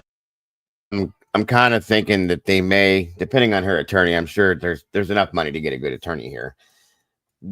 They may look into a psychotic break possibly, which would be, you know, a temporary insanity plea possibly. I don't know. To fire on a police officer, that ain't no joke. So somebody to do that is not grounded in reality, in my opinion. So we'll have to see for sure. Yeah, theoretically, if you're convicted of a... Raquel said she'll get a fine. Yeah, probably. It's very possible because of who the attorney would be. You know, if you get like a Johnny Cochran or something, I'm not saying she will. You know, obviously she can't, but I'm saying somebody like that in California, LA, wherever, there's a grand possibility that, you know, she'll get off on this to nothing. If they can go with a mental health issue or a temporary insanity plea or something like that, there's a grand possibility she'll get some kind of weird probation or you got to do a week in a facility. You know what I mean? Something weird like that, or a fine. Attempted murder of a police officer, you're looking at a long, long time in a California state prison. But I mean, are we there yet? We just don't know. By the way, just separate legal issue. If a police officer suspects a crime is being committed or they're in pursuit of a suspect of a crime and that person goes onto your property, even if it's you guys, please pop on over and hit the like button on Mama Bear's side. You're welcome to hang out over there as well. The link is pinned at the top of the chat. Please, thank you, and it is so very much appreciated. Thank you, guys. Your personal property, police have a right to jump on there. They don't need a warrant in case of an emergency situation, right? They would have a right to be on there and come in, maybe into your house if they suspect a crime, a suspect's running in there or a crime's being committed, right? They don't need. I don't know that you need permits anymore. I think that a lot of that stuff has been changed. Like here in Ohio, I don't know what LA is like or California is like, but here in Ohio, you can open carry freely. It needs to be holstered, of course, if you're in public, but and it can be loaded. There's no permits. There's nothing that you need anymore. It's just whatever. So I don't know what California's laws are with that kind of stuff. I would imagine there's still some form of something. I don't know if it's changed like we have here, but I don't know. It's exigent circumstances, something like that.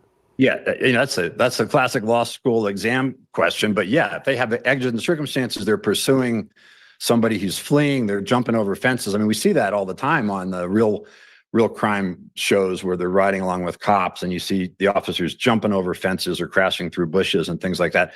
Yeah, they can do that. They can jump over that. If the person runs into your house, they don't have to stop and necessarily get a warrant. If they can establish, yes, we were in a hot foot pursuit of this person and they ran into this property, they ran into this house, they're good to go as far as the courts are concerned.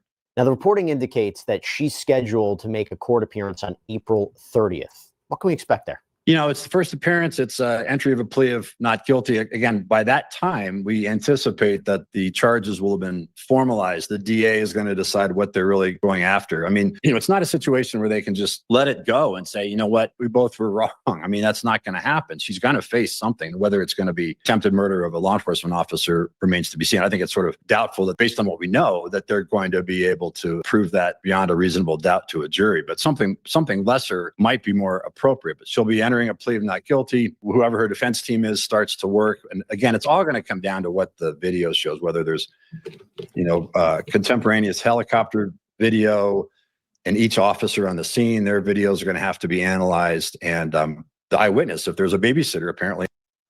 There you go, guys. Miss Alicia must have looked it up. So it is illegal in California, which makes sense because California is much more prone, I guess you could say, to certain crimes than certain other states are, at least based on past history.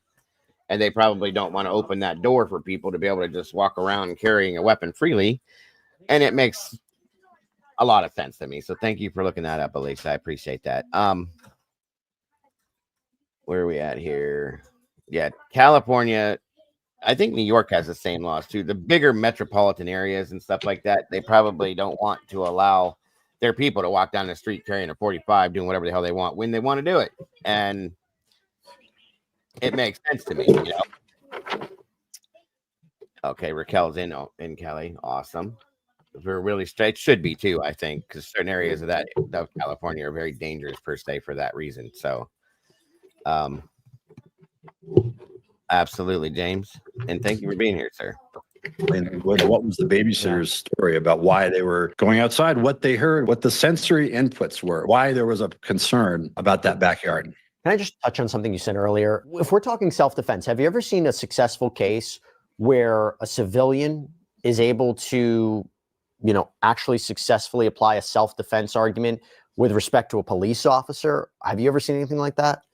I haven't seen one just like this. I've done a bunch of self-defense cases, some involving police officers, some involving civilians, but never this fact pattern. Again, it's again, this could be a law school exam question because there's so many issues that need to be unpacked here, but it's pretty unique. But again, it gets down to your right to defend yourself against what you see as a perceived threat. I mean, why is that perceived as a threat? And what steps are you allowed to do? Why do you run outside with a handgun when you don't? Maybe what do you know about the situation? Is it just some kind of disturbance in your yard or the next yard? Or did she have some indication that there were police on the scene before she ran out? I mean, these are all the questions that have got to be answered. But again, you know, if you were trying to defend your house, say you've got children in there, which she may have had because she has a babysitter there, what is reasonable? And what is reasonable when faced with police officers? And what should she have done? I mean, the easy answer is, yeah, if it's the minute she understood they were police officers, you drop the gun if that's what they're telling her to do. But did they do that?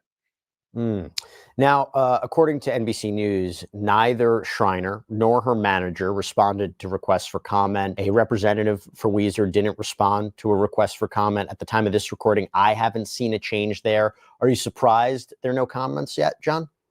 No, I mean, if you're defending this case or you're the manager, you want to just lock everything down until you have more information. I mean, incidentally, apparently Weezer's playing at Coachella, so that's going to be, an interesting show depending on what the bassist's wife is facing. But yeah, if you are defending this, you don't want anyone making any statements unless and until you have a full picture of what's going on. I mean, we don't know what statements the babysitter made to the police investigators. Did she make a statement in custody? Did she waive her Fifth Amendment rights? Did she give them a full accounting of what's going on? Again, this is an interesting woman. I mean, she has had a background that is not uninteresting. I mean, again, her history with true crime investigative reporting, the book she wrote about her previous life in a harem. You know, what are the odds that that's the house that the police are chasing a guy into? But at the end of the day, I think you can expect that whoever the defense team is, whoever they are in LA, and there's some great, really amazingly good defense lawyers there, they're going to try to circle the wagons, get a unified picture, and then start releasing statements in her defense. It's a really unfortunate situation. Aside from the fact that, I know her, I've interviewed her, she's done great work, particularly with respect to the Samuel Little case. It was indicated on social media that she's been fighting cancer, that she was undergoing cancer treatment as well. So it's a really unfortunate situation, John. And again, it's a headline you don't see every day. So we'll keep an eye on. Now, see, that I didn't know. And maybe her life in general brought her to a level with medications, and if she's taking certain treatments and things like that, you know what I'm saying? People do flip out sometimes after you can only handle so much in life. So who knows? That could be something. I didn't know that. On it. We'll see what happens next. As I said, there's this upcoming court hearing. Maybe we'll get a little bit more information leading up to it or on that day. But John Day, thanks so much for taking the time. All right, ladies, that's enough Jesse for today. Hope you all got you. Let's see here. Next up to date. We got, first off, I need to bring this back down because this is blown way up too far for me. There we go. I could see through it.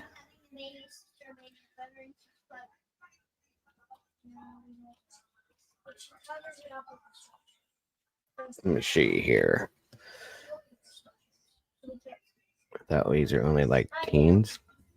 You thought teens only liked Weezer? Is that what you're saying? I've always liked Weezer. So the one band I played in, we played a bunch of their music from the first couple albums.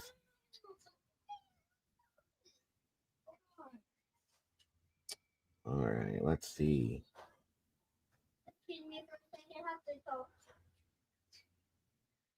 Can you make mine be the first one? Put it in there. 1 minute.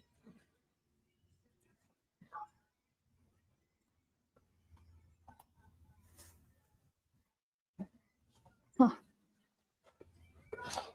Jesse doesn't do it for me. No? I'm surprised, Karen. Most of the ladies like Jesse. All right, let me find another good one here I had uploaded for you guys. Can you make my phone for me? 1 second here.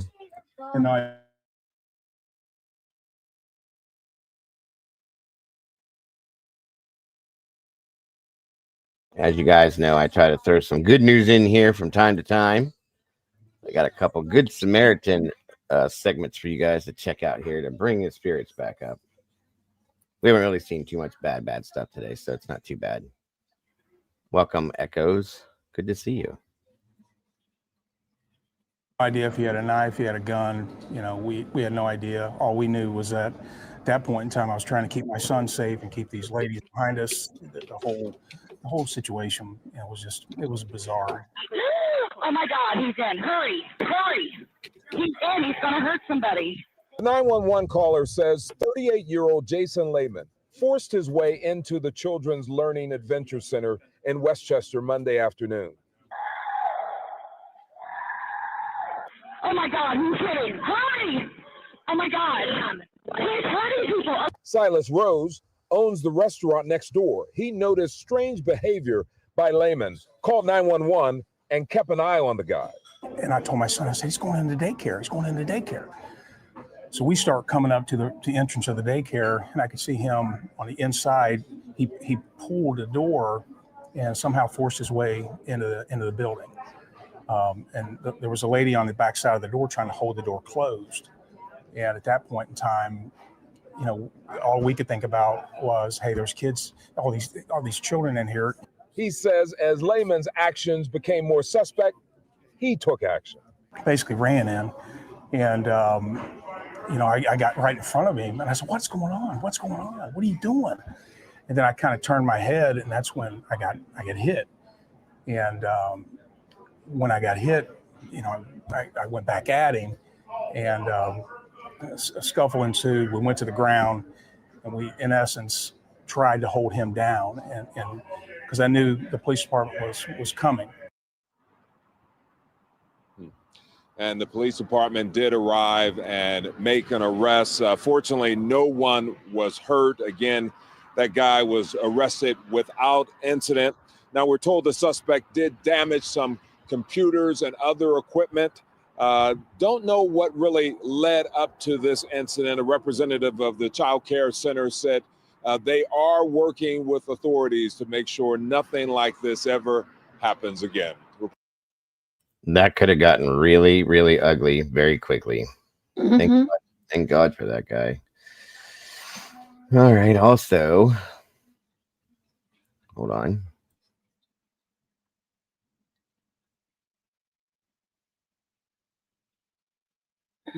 I guess there is some good stuff that happens in Texas from time to time, too. Of a child who was spotted choking. That's right. Our photojournalist Darlene Janet Ferris was there as the boy, his mother, and his Good Samaritan reunited. I've never felt that kind of terror. He told me he was thirsty, so I handed him a water bottle.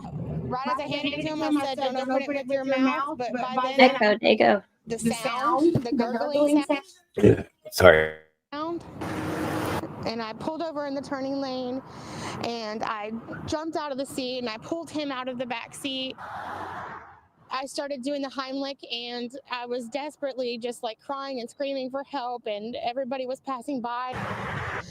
His face started to turn red, and I was alone and screaming in the middle of the street trying to help my baby, and it wasn't working. And he came behind me, and he grabbed my son in 3 jerks, and this bottle cap shot out of his mouth. And I have never hugged somebody tighter in my life. I just jumped out my truck. I didn't think about it.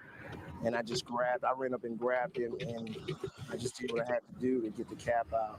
I was breathing out so hard because I couldn't even breathe when that bottle cap was literally in my mouth. I've never did it before. I don't even know how to do the Heimlich. I just jumped out of desperation. You kind of show me just gently what you had to do. I grabbed little Cam like this, and I just squeezed him a couple hard times, like a big bear, and that bottle cap came. Well, I'm a father, and to see a mother out there yelling and screaming, trying to, put life back into him because he couldn't breathe. I couldn't. It was unbearable for me to watch. I have never been that scared in my life, and I've never needed help more and ever. And he did not have to stop and help me, but he did, and that speaks volumes. And I think in the world that we're living in, there's so much darkness, and that was such a light. I will never forget you. Never. I work with a lot of kids anyway, I'll so forget you. I'll never forget you either, buddy. I'm just glad that we got that cap out. I didn't want this much credit because what I did was something that I would want anybody to do for me. Like seeing these two smile again, like that was all that I needed. You just gotta love that. By the way, Mr. Mock says he was recently in a bad wreck and survived, so now he tries to do whatever he can to give back, and he certainly did. That is awesome. I like hearing, most of the time, 9 out of 10 times, these people don't want credit. They don't want the attention. You know what I mean? Mm-hmm. And that means everything too. It tells you that they just acted to act, to do what it means to do the right thing, in my opinion. Here's one more. From Good Samaritans who ran to help a woman who suffered a medical emergency behind the wheel. Traffic cameras in Boynton Beach recording the remarkable rescue. And today that driver got to thank her guardian angels. Local 10's Andrew Perez is live with the rescue reunion. Andrew. And it's like everybody was at the right place at the right This time. one's And pretty today we wild. heard exactly how these strangers came together. They come from all walks of life, strangers brought together by Lori Rabier. It's so nice to know that there's people out there that care, that actually care. She calls them her heroes, each one of them. They worked together in a pinch after she suffered a medical episode while driving. To have my coworker running through traffic like that with no regard for her life, and then to see everybody else just jump out. We have an elderly woman that is unconscious at the wheel. After leaving work last Thursday, a few of Lori's coworkers were driving home in separate cars at the same time. Some of them, including coworker Jeanette Rivera, saw Lori passed out in her car. It started rolling into traffic on busy Woolbright Road and Congress Avenue. My other coworker, I put my car in park and I told her, "You're okay." And I just started running, waving, asking for help, to stop the cars. It took about 4 or 5 of us to actually stop the car. Staff Sergeant Juan Chavez saw the commotion and was among the Good Samaritans who jumped in front of the car to stop it. One man tries to shatter the glass with his fist. Another motorist had a dumbbell and went to David Formica. I grabbed it and, I played tennis, golf, and I just used a backswing. It broke the glass. Several got the car in neutral as nurse Robin Fox moved in, checking vitals and speaking with rescue crews on the phone. Rabier reunited with those heroes who say no single one of them could have done this alone. I guess what immediately comes to mind is just the teamwork. perfect strangers just coming together, and what a beautiful thing it was to see. There were so many other people involved in That's this exactly rescue it, as Cap. well. All of them were honored today at the Boynton Beach Police Department. They all reunited as well. They got some goodies that includes a Royal Caribbean cruise for each of them and a $2,000 gift card. Hopefully they can all just go together and celebrate further. All right, that's the latest here in Boynton Beach. I'm Andrew Perez, Local 10 News. That's awesome. That is awesome. That's what gives us all hope in humanity nowadays, you guys, in my opinion, at least. All right, moving on. Where are we at time-wise? 2 something. Okay. What else did we have? Yeah.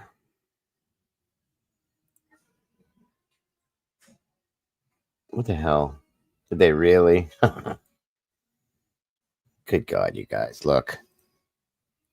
Yeah, the story we were looking at earlier.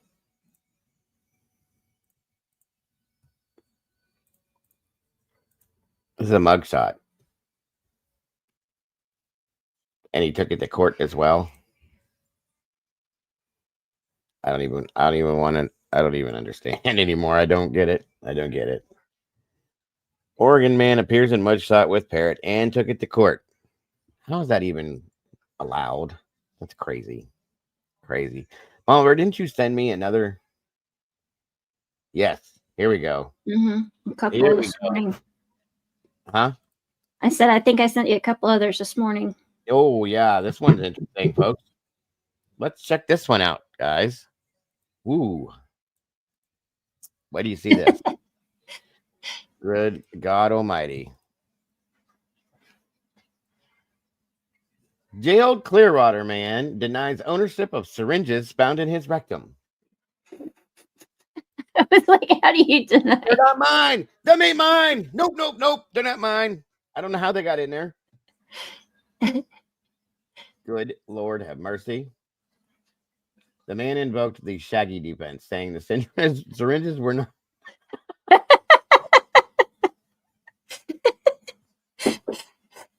The syringes were not his. I can't. A Clearwater man arrested Friday was found with syringes in his rectum. He was being booked into Pinellas County Jail, and he told deputies they weren't his. I knew you'd get a laugh out of these, but I didn't think it would. I can't. I can't. Oh my God. Explain to me.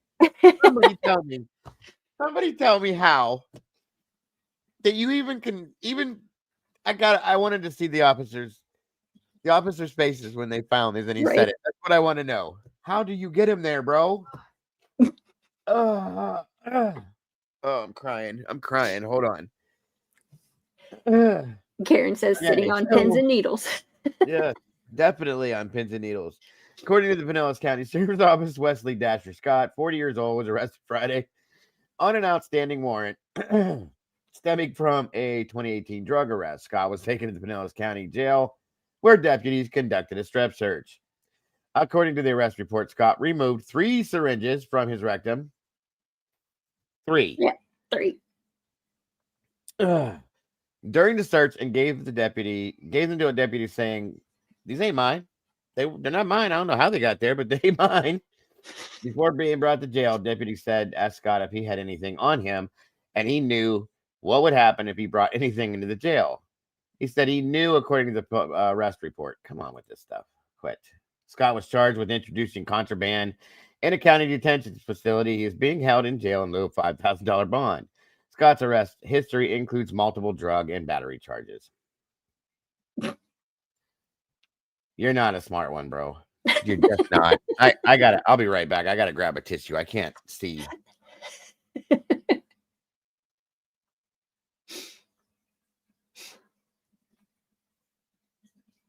May Willie.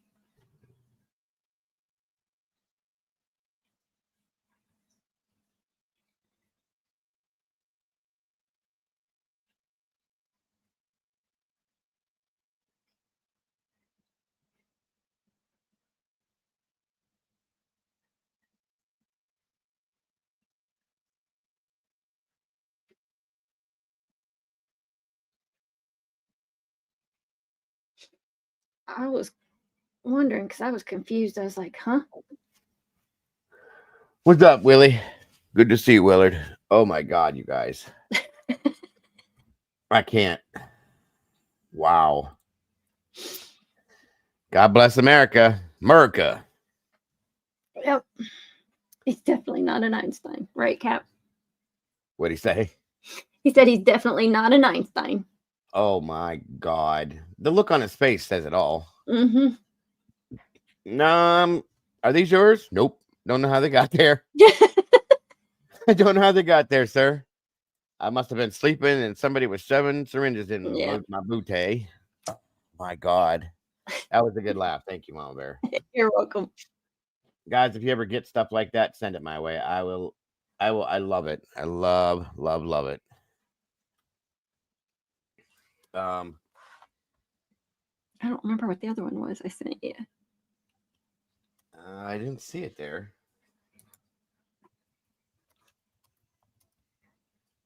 Is it in the same? Maybe I forgot to send it to you. Let me see if I can find it. Okay. Meanwhile, I got another one. You gotta love dumb people in the news. You do. Hold on a minute here. Oh, God, that was great. Good laugh. How can you? Never mind. Thank you. Exactly, Cap. That's kind of where I was at with it too. You can't make this stuff up. No way. Let's see what we got here.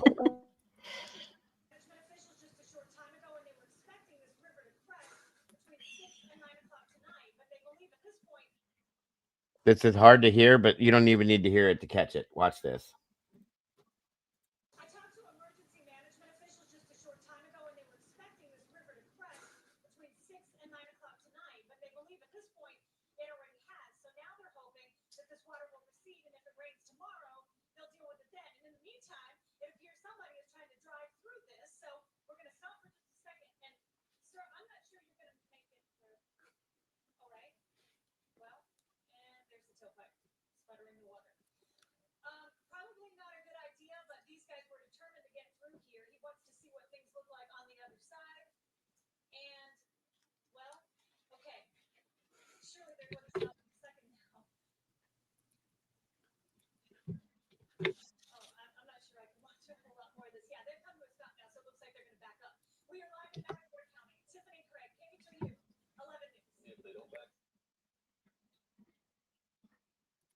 Stupid is as stupid does.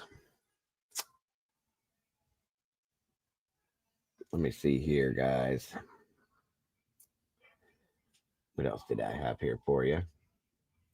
Oh, yeah. Hold on.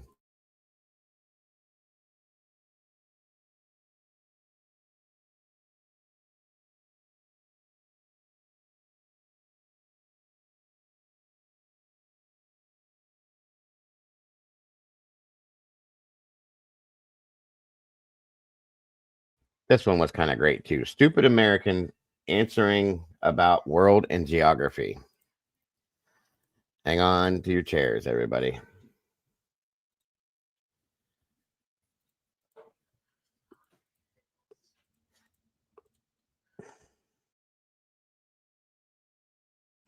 Good Lord, help us all. Okay, so this next one, big.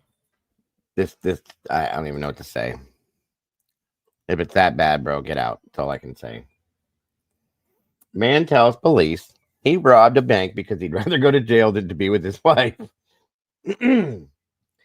Instead of death till death do us part, it's more like till jail do us part. 70-year-old man robbed a bank because he reportedly told cops it was a better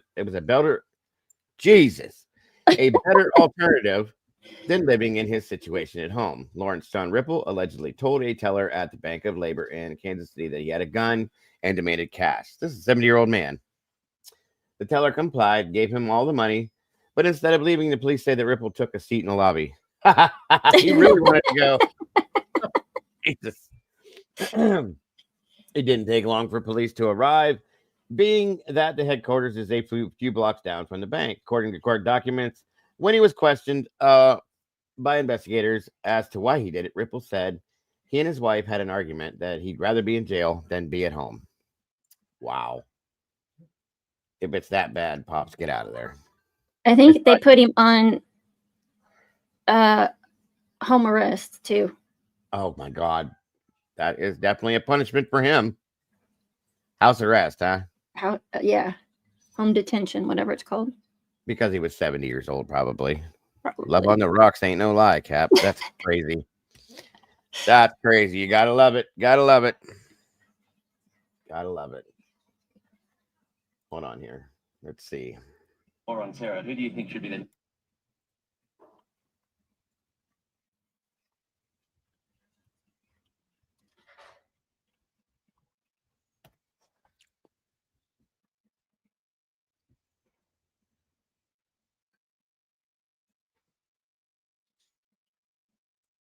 One moment. Is it possible to do?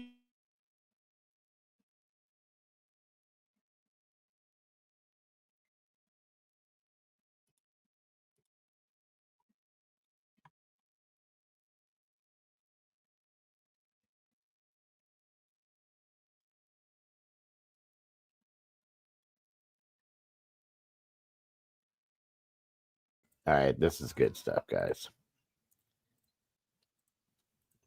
Dumb criminals crack me up. Just say that much. Or stupid. Yeah. Handed, there's nothing better than a well-positioned camera. They say fake it till you make it. But when an actual deaf person can see you're saying gibberish with your hands, then I think it's a clear sign that the chick is up.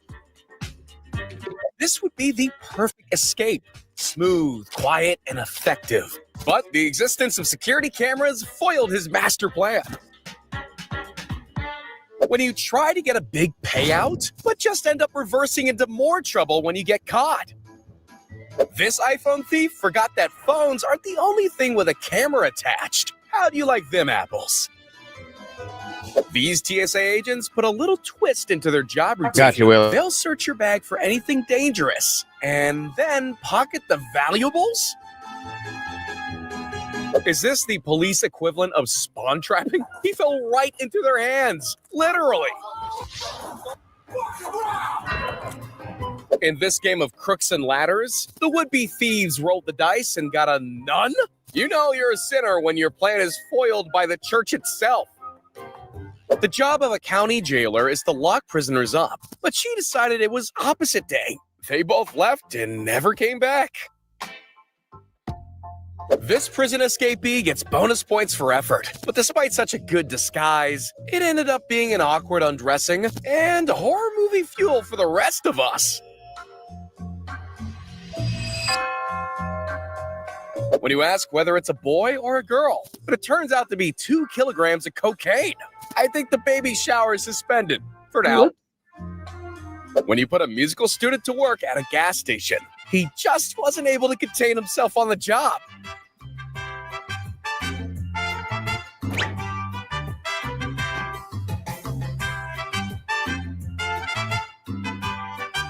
When you're outsmarted and get locked in the very store you're trying to rob, you know it's game over. She sealed that door and his faith by the looks of it. These cops made waves in solving crime when they traded water with water to deliver justice to a jet ski thief. Swim! So you're gonna take a jet ski and you don't know how to swim? If you're gonna successfully pull off an insurance scam, you may want to ensure the car's actually moving when you jump into it. In a world filled with dash cams, you gotta do better than that. I've heard the expression to drop the ball, but this guy drops his drugs in a courtroom? I think that's already a closed case. That is wow. Doors are there to be knocked. Bells are there to be rang. But this guy decided to skip foreplay and go straight inside.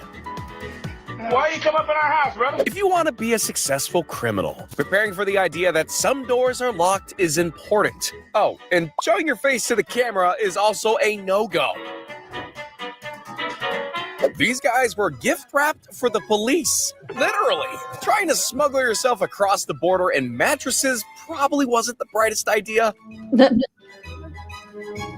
After the camera picked up this vicious attack with some papers, it also caught the worst acting display ever. I mean, that's surely a yellow card for diving. What? I want to see that again.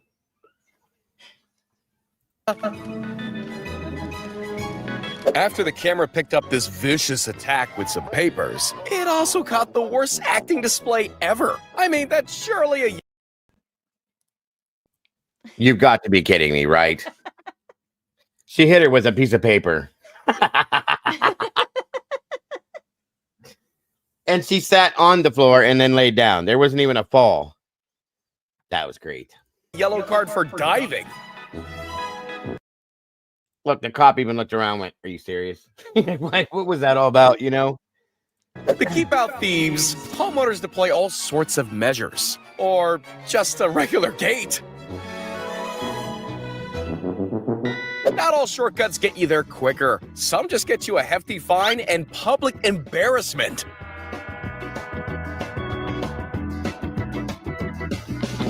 A+ for execution. D- for subtlety.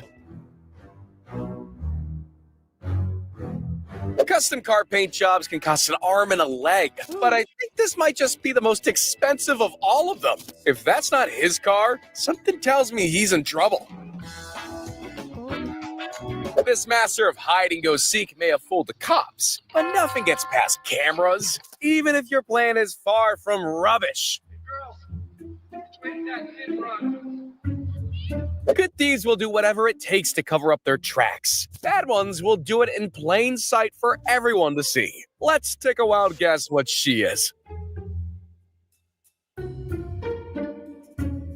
He's found a way to get into a convertible, but he's still trying to find a way of converting brain power into good decisions. She may not be able to drive after them, but with that footage, their tire heist will definitely roll to an abrupt stop. How are you doing this? There's no point crying over spilt milk. Spilt paint, though, yeah, that's definitely worth a few tears. Think you're having a bad day? This guy went from gliding through his work to mowing the water. And if the camera wasn't enough proof, the green stains in a swimming pool were. It doesn't matter if she was late to bingo. Not even grandma's allowed to bend the law. If you're skilled enough, anyone can do a skate park. That was too funny. She said, I ain't waiting for nothing. Yep. I'm just going to move these cones out of my way. Uh-huh. Yeah, actually, scratch that. There isn't much worse than drunk driving, but drunk driving into a police station as if you've arrived at the party? Yeah, that's worse. I'm here. I did it. I did it. Party's here. Let's do it. Yes, put me in jail. Oh my God. What an idiot. Everyone knows the pain enough finding your favorite shoes in your size, but most of us don't react this badly. I think she's having a bad day. What do you think? I think she might. She might be mad. They don't have the shoes she wants, I guess. Yeah, it is really one way to turn yourself in 100%, bro. It's me. I did it. The dude's just standing there. What would you do? I wouldn't know what to do. I'd be like, No. Okay. I guess we don't have your size. Walter White went into yard protection instead of taking on drug cartels. This is how I'd imagine it going down. Traffic lights are old news. You really want to stop bad drivers? Give them some repair costs to... Holy crap. Ooh. That's an expensive car, too. Ooh. Sorry for your Audi. Remember. I wonder who graffitied the wall with yellow paint. Probably the guy with it all over his back. His shoes. If you want to do a successful hit and run, having a good escape vehicle is crucial. Escape bicycle just doesn't have the same ring to it.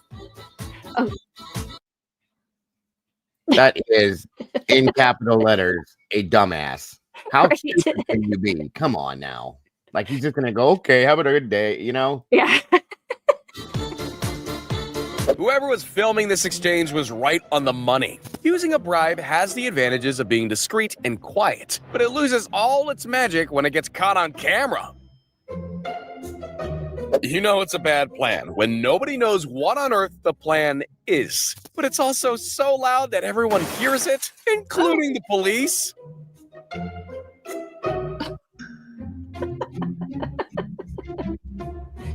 This guy clearly got the wrong idea when he heard it's good to think outside the box. He couldn't see with that on his head. Oh no, nobody can see me. Reminds me of my cat. You can't see me. You can't see me. These people are so. These people walk around and exist with us too, folks. Remember that, okay? Yep. And this must be the world record for the quickest arrest and jailing ever. If there's any place not to shout at cops, it's on their own territory.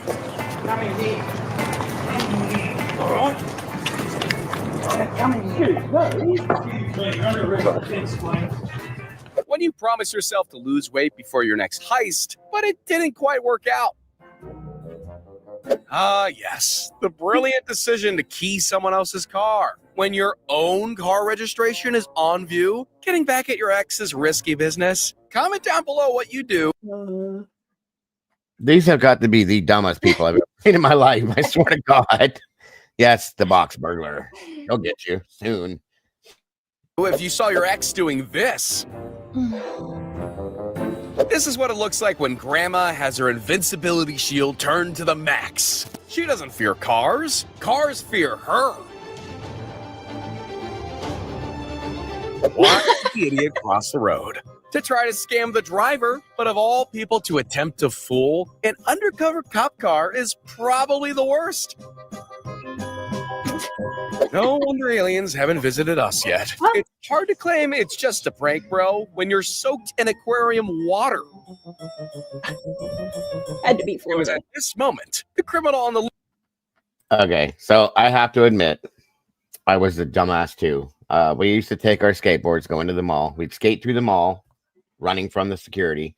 We would dive into we had water fountains back in the 80s. We'd jump in the water fountains, and then we'd get back on our skateboards and skate back out of the mall.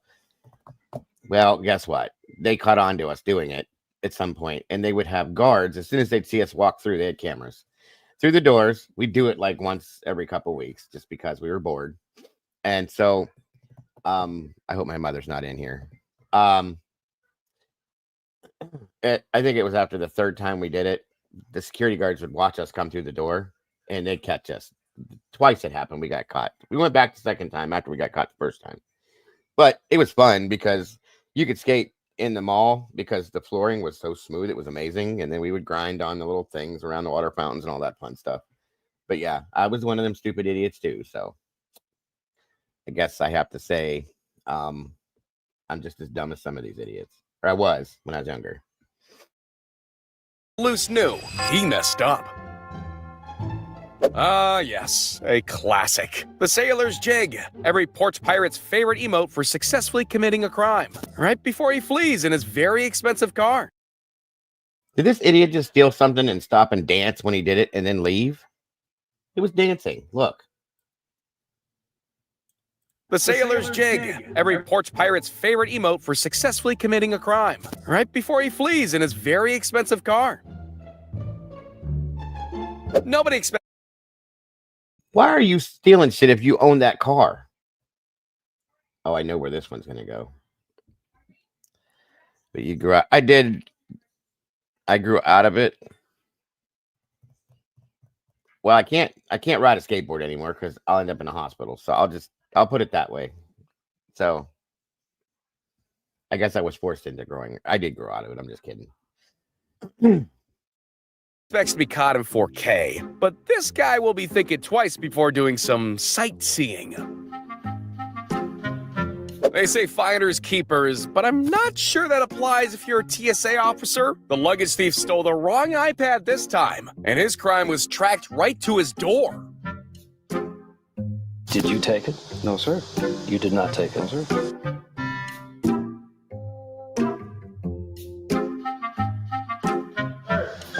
You found it. There it is. Okay, turn the camera off. Jealousy is a destructive thing, but the key to life is finding your own joy, not keying someone else's. If animal cruelty wasn't going to get you in trouble, breaking a car window will do the trick. It's safe to say that dog got the last laugh. Or bark. If you're going to flip someone off, your next move is crucial. Forgetting how to do a wheelie just isn't. I'd say Instant karma. That was Tomboy. Did you see that? That's Tomboy. Hold on. Or bark. If you're gonna flip someone off, your next move is crucial. Forgetting how to do a wheelie just isn't the move. Sneaking in behind your friend may work at a club or a train station, but it doesn't really apply to massive trucks. This is what all bark, no bite looks like. He came up toothless when he performed this weapon swap. What the hell was that? Everything he did was wrong, and then his pants fell down too. That was pretty bad. Came up toothless when he performed this weapon swap. Some people have the patience of a saint. Others have the impatience of a demon. I'd hate to be on the receiving end of that mechanic, Bill. Oh no. Accurate representation of. You see? Blew out his oil pan completely. My dog when I tell him not to eat something.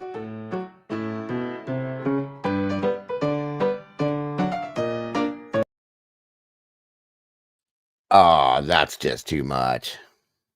That's just gross. We don't always need Gotham's hero and his Batmobile to serve justice. Sometimes a good Samaritan on a two-wheeler is enough. And karma can be best served in a paper bag with an unfinished milkshake inside. Giving out about someone else's driving doesn't really work if you can't even control your own car. Being able to steal his getaway ride was the plan, but the wheels never got turning for him. If you want to judge a criminal, walk a mile in his shoes, or find something, because he'll steal yours. There's bad sportsmanship, then there's this. He got WrestleMania mixed up with bike racing. Some cops like their donuts with extra sprinkles, jam, or cream. But the best are the ones served fresh out the oven and delivered straight to their car. What goes around comes around, sometimes right in your face. This taxi driver has a strict policy when it comes to litter bugs. If you throw trash out of the car window, then you'll join it outside.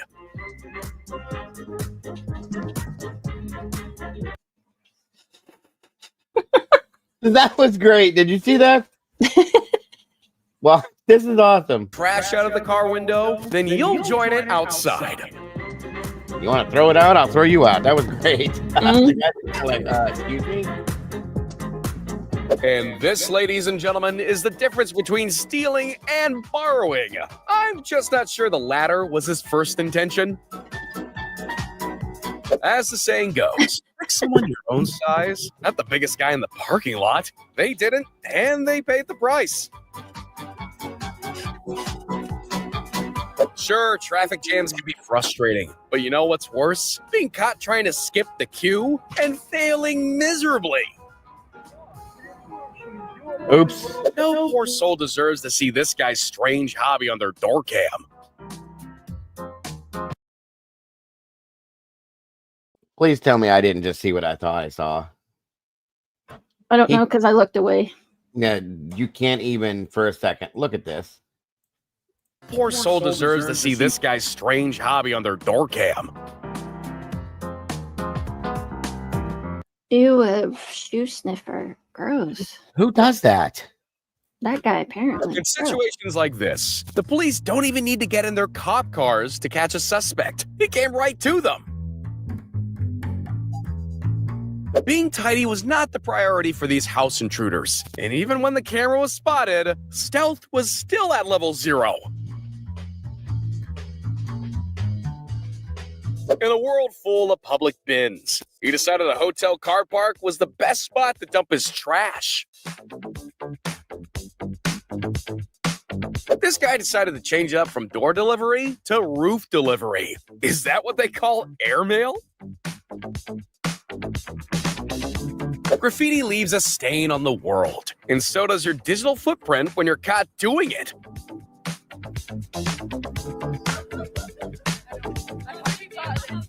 With the getaway car ready and waiting, all he needed to make sure was it wasn't just sweets in the passenger seat bag. This valet driver got caught in a sticky situation. Hope his driving skills are better than his stealing.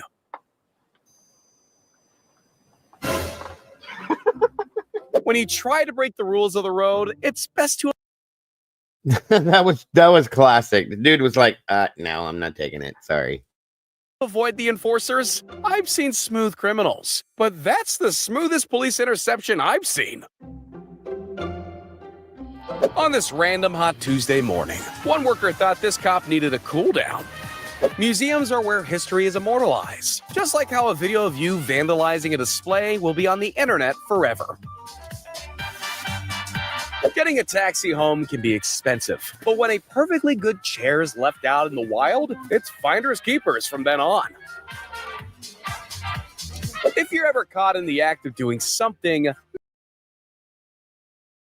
Wow, these people are so dumb.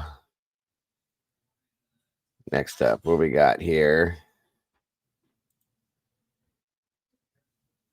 Oh, Jesus, this is interesting. I saw this before, too. Gotta love Mama Bear. She's been finding all the good stuff today. How about this one?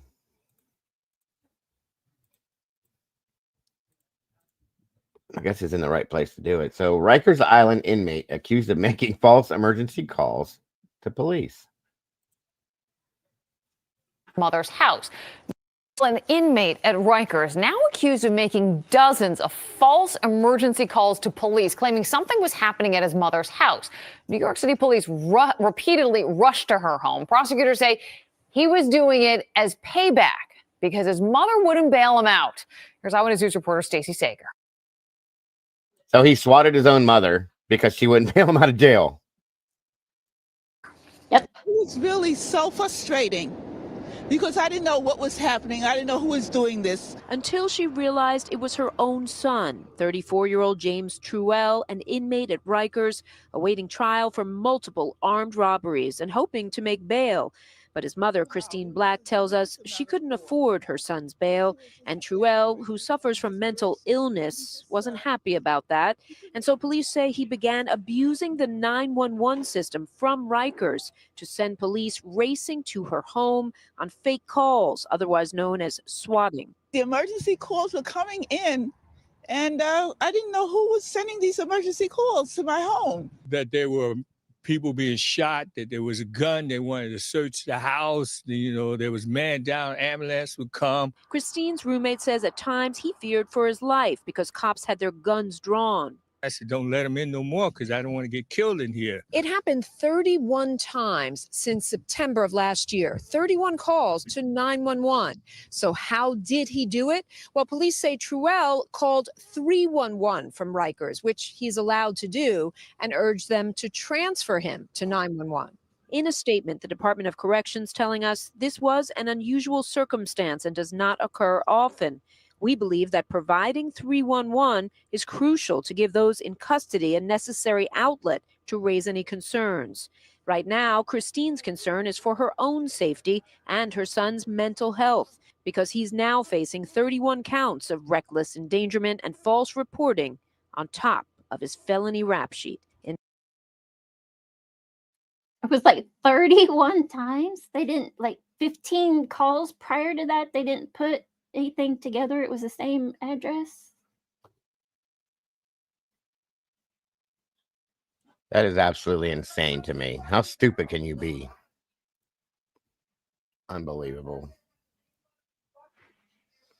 I was like, I wouldn't pay his bail either if you're going to get me swatted 31 times. Thank you.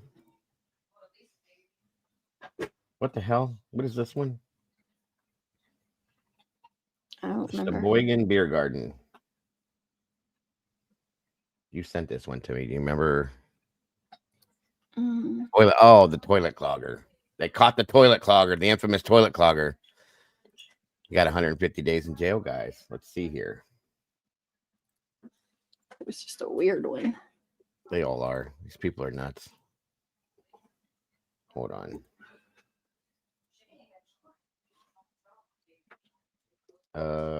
Maybe.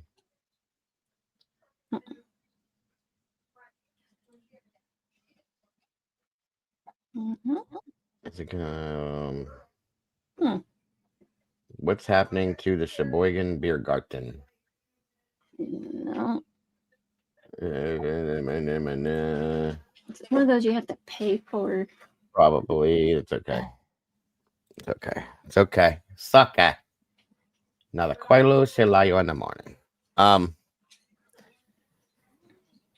Some dumb peoples out there, guys. Some dumb peoples. All right. So the moral of that story was he just got the urge to shove things in toilets. Yes. And they gave him 150 days in jail. I was like, okay, that's. Let's see. Oh, this is a cute one. This one's cute. You'll like this one. Hold on.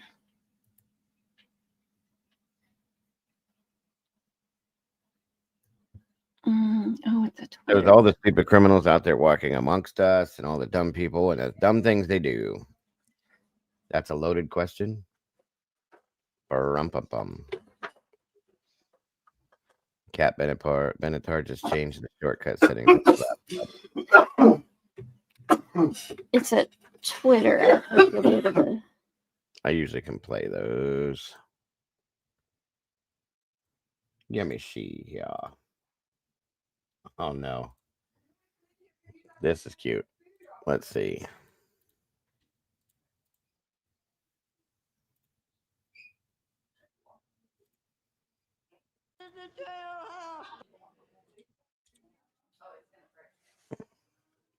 Can you hear it? Are you Miss Brunch? Depends on what you want. Here's what I want.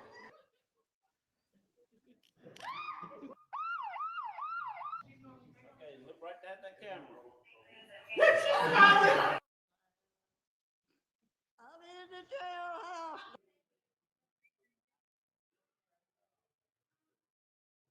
Are you Miss Brunch? Oh, depends on what you want. Here's what I want.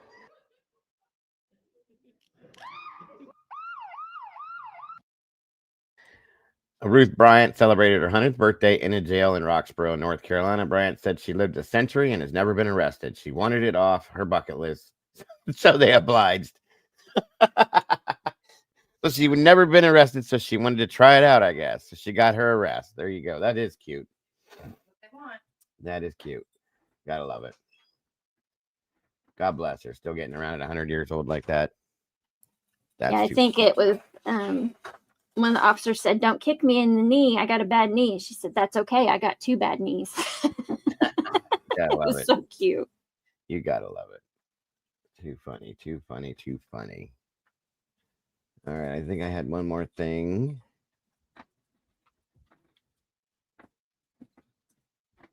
Oh, I did have some more of these. I love these too, by the way.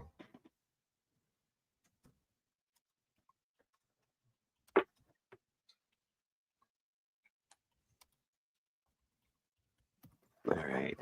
Yes, that was adorable. Hold on here. Let me.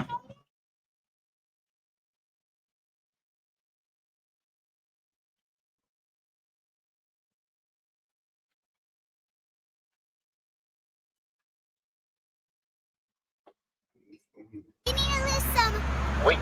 Yes, you're a human. No. Hey, Dad, you need to list some. Wait. Yes, you're a human. No. You are. It's okay. Everybody's a human. I don't want to be. It's okay, Atlas. It's not. It doesn't mean anything bad. It's just like Mommy and Daddy are humans, and I don't want to be human. It's okay, buddy. It's not a bad thing. It's just what you call people. You say they're humans. No. No, you don't want to be a human? No. What should you be instead? It's on me. Okay. It's okay, buddy. You can just be Atlas. That's okay. Oh, that is just I'm singing a song right now. I'm singing a song right now. A song. Just a city boy. Okay, look at me. Anna, you're being sassy. I'm not. Yes, you are. You're being sassy. I am Anna. I am Anna. No, you're being sassy.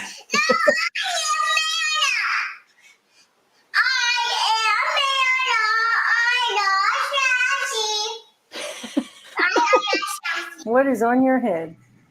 A horn. Why is there a horn on your head? Because I'm a unicorn. When did you become a unicorn? When you braided my hair. How long have you aspired to be a unicorn? Forever. Can other people be unicorns too? If they want braided hair.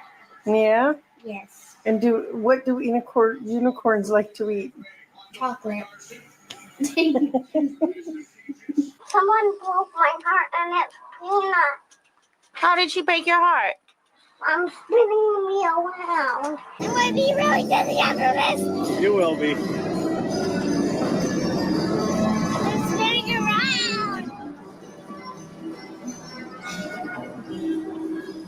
I hope I get off this thing. So please don't take my sunshine away. I love you. I love you too. Are you crying? I can't. Why are you crying? Because why? Because it's the most beautiful song ever. It's the most beautiful song ever. You can't open the door. Yeah. Are we locked in? Yeah. Forever? Yeah. What are we going to do? Julia, what do you want to be for Halloween? A donut. A donut? But I thought you were going to be Cinderella. Bound to be a donut again. What color donut? Pink. Like With pink? sprinkles on it. I've got something to tell you. You're going to have to learn to wipe yourself. The last time I wiped over myself and I got boob on my hand. Find Dunkin' Donuts. Okay, I found this on the web. For single, find Dunkin' Donuts. I found Dunkin' Donuts. I can tell Daddy. Yes. Really?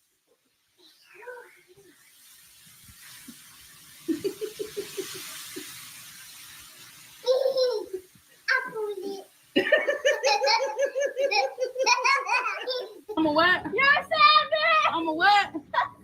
How savage? You're 100%. How savage? 100% savage. Savage? Like real savage? Like super savage? Yes. Like super duper savage? Yeah. Are you gonna cry? Huh? You don't sound very savage. Happy birthday to you. And I wish I was never constipated again. You're not supposed to announce it, but now it's not gonna come true. Dad, it's not nice to eat my ice cream. It's not nice to eat my ice cream. Daddy ate your ice cream? Yes, and now I have no more ice cream anymore.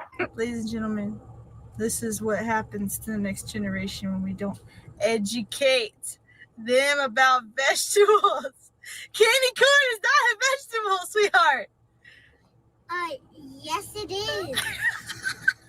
Mom, little Jimmy died.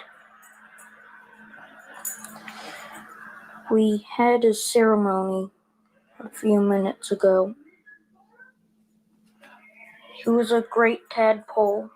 I'm sorry he had to leave. But other than that, it's going to be a great day. They might put like a hot dog. It's like a hot dog. Yeah. When you're driving, you want to keep your hands at 10 o'clock and 2 o'clock because that's the safest way to drive. Yeah, but right now it's 4:40 and you basically just took your hands off the steering. Mom! You can't take a picture? No! Why? Not right now. You can't take one picture. No. You already took one picture. You can't take one more? This is the last one. Okay. Don't do it, SpongeBob. Don't do it, SpongeBob. Don't do it. I don't want that one. I want alcohol. You rather leave? Lisa, you can't have alcohol. You're 3 years old. I want alcohol. I like alcohol. It's poop. What are you talking about? A poop. Show me. Poop. Yeah. This is poop. Duffy, that's a Twinkie. No. That's Twinkie, not poop. What is this poop? Go like that. Go like that. Son didn't brush his teeth. This hamster got fired today. Kicked out. You are kicked out. Exit. I got pimples on my face.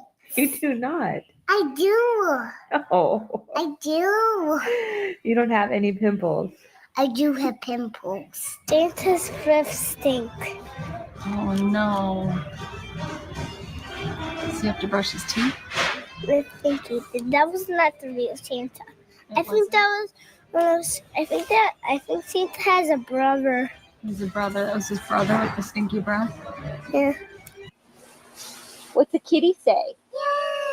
What's the donkey say? What's a cow say? What's mommy say? No. Happy birthday to Dada.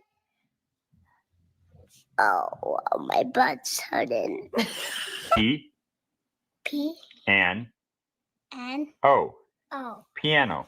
Banana. He's gonna walk up the hill. And eat spicy food. A spicy boob. Food. No. Call Daddy. I don't know who your father is. In fact, I don't know who you are. Who But are you you? can tell me. In Siri settings, tap on my info and then choose yourself from your contacts. Tanner. Sorry, I don't see Tanner in your contacts. No, Tanner has to call Daddy. He's his father. I don't know how to respond to that. No, he's my son. He's my son. I'm not your son. My dad is my son. And I'm my own grandpa. I was going to say, poor kids get Yeah, all me kinds of confused. confused. Right. I'm not sure I understand. I found a frog. Is it alive? Yep. What's it doing? Is this sitting on the carpet? How'd you find it?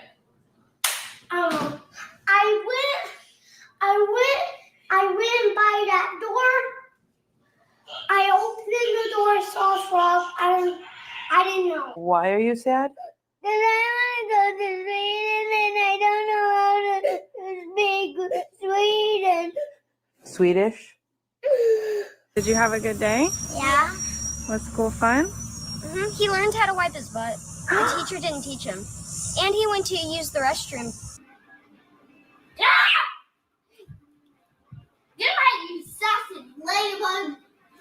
That'll make for a good day. Why your fart smell so bad? Because I What you been eating like that? porcupine beans. Porcupine beans? No, pork and beans. Pork and beans? Yeah. What you doing, Nana? Can Daddy have the ice cream? How about now? I'm a salmon. Cheeseburger. Tastes like what? Cheeseburger. Cheeseburger? Yeah. I told you to stop running, right? I said no. Why? Because I said no. Mommy had about pooping it went. No, get back on your bike. No, come on. No, you done? Yeah. Too much work. When I grow up, this part will pop up because of my boobies. What if it doesn't? It will. Really? Yes, it will. You were funny. What did you just do? I took a picture of my nuts. Why would you put that on? 100%. 100%. How and what the hell? Wow. Oh my. I took a picture. No. Oh. Are you serious? Good God. I'm gonna go ziplining again. No. Why not? Because if the rope break, you will die. We go 1, 2, 3. Oh my God. That hurts so bad. Yeah. I got 100 on my grade. And I got 50. Are you being a naughty boy? No, nanny boy. Lady boy. Are you not listening? Not listening. Wow. Kids are awesome. Kids are awesome. And there's some really dumb people out there. Yeah. Really dumb people. Now, you know this one, and I love this. This was amazing. We're done, but I just have to show this because I love this. I've always loved this. Listen to me. Like I do this all the time. And if I go out at the house with the door, Matthew has his toys, and then Matthew has all his toys. Okay, but I have to yell at you guys. Linda, listen. Listen. Okay, what? Like everything they do at this house, you can't trust everything at Grandma's house. Okay. Okay, then what? Then you're not listening to me. Then you're not listening to me. I asked you not to do something. Linda, but listen to me. I love this because anytime she doesn't say what he wants her to say, he's like a 40-year-old, 5-year-old. You know what I mean? Yeah. This was always the best. Look at, if we do something, if you get that bird thing off, you're gonna break it. Okay, but I'm letting you know that you cannot. Lick it. You're not listening to me. Linda, listen to me now. Listen to me now. Listen to me. No, you're not listening. I said no cupcakes, and you try to get cupcakes, and you try to ask Grandma. Linda, didn't you? Linda, lick it. If we do something right out this, if we get close, you can't even get them. They're gonna burn your butt. What's gonna burn your butt? You and Kevin don't listen, so I have to give both of you guys pop-pows in your butt. But Linda, Grandpa's gonna give you pop-pows in your butt. No, he's not. Yeah. I have to. You don't want me to hit Kevin, or you don't want me to spank you? No. Why? Because anybody wants to spank me. Then I have to spank Kevin. But he's my little pop-pops. He's your little pop-ups, but he doesn't listen. But Linda, honey, it is. Right now, they can't do anything if we can't get everything out of the wall. If we're gonna break everything down. I'm not breaking anything down. I'm just letting you know you cannot have cupcakes for dinner. Linda, like this thing, and never belong to you. Anything, they can't get anything and anything and anything. I'm done arguing with you. I'm not arguing with you. You need to listen to the things that I say because I'm the mom and I'm the adult. Listen to me. All the time to get them this thing,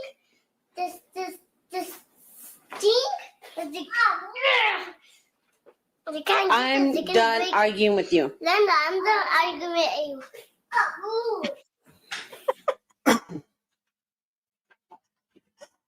Oh my goodness, he's cute. You're muted, dude.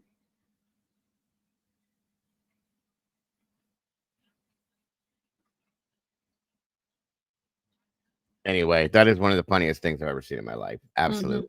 I love that kid. Adorable. So I think that's going to do it for today, everybody. Thank you for joining me, Mom Burr. Mm-hmm. Tomorrow we will be here. Like I said, we're going to be, the lead channel will be Mom Bear's channel tomorrow. I'm going to dual stream from this side, of course. So make sure you guys tune in for Coffee in a Cold Case. We got a good one to bring to you tomorrow. It's quite interesting, crazy, but that's what we're doing. I'll be here tonight. I'm gonna try to do short Tomboy. We can do that for a few. I'm gonna try to do the creepy, unexplained, and scary Saturday on Sunday, later on this evening. So look forward to that if you guys are interested. Since I slept through it last night, I have to make up for it. That should do it, though. Anything, Mama Bear? Nope. I'll just see y'all in the morning. Sounds like a plan. You guys are awesome. No, you didn't miss it. I missed it because my grandchild put me to sleep last night again. So I will see you guys here shortly. And everybody else, thank you guys for joining us. Don't forget to love yourselves and love each other. Don't change that. And you guys are beautiful people. And we will see you guys very, very soon. Bye-bye, y'all. Bye, guys. See you in the morning.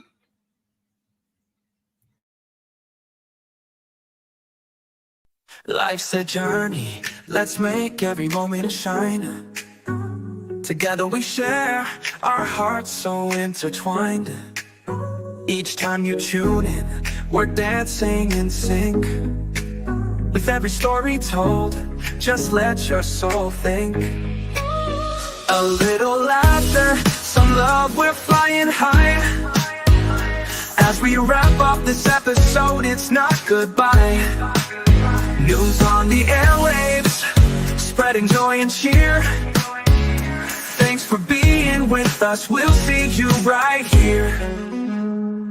Kick back, take a breath, leave your worries behind. This podcast is magic, a treasure you'll find. With every moment shared, we light up the way.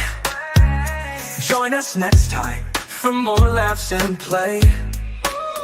A little laughter, some love, we're flying high. As we wrap up this episode, it's not goodbye. News on the airwaves, spreading joy and cheer. Thanks for being with us, we'll see you right here. Kick back, take a breath, leave your worries behind. This podcast is magic, a treasure you'll find. With every moment shared, we light up the way. Join us next time for more laughs and play. So hit that subscribe, keep the vibe alive. We're riding this wave and it's set to thrive. With smiles all around, let's seize the day. In this podcast family, worries drift away. A little laughter, some love, we're flying high. As we wrap up this episode, it's not goodbye. News on the airwaves, spreading joy and cheer. Thanks for being with us, we'll see you right here.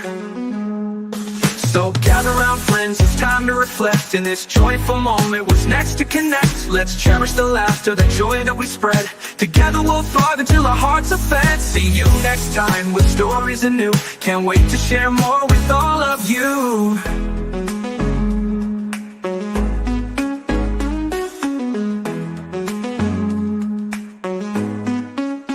So hit that subscribe, keep the vibe alive. We're riding this wave and it's set to thrive. With smiles all around, let's seize the day. In this podcast family, worries drift away.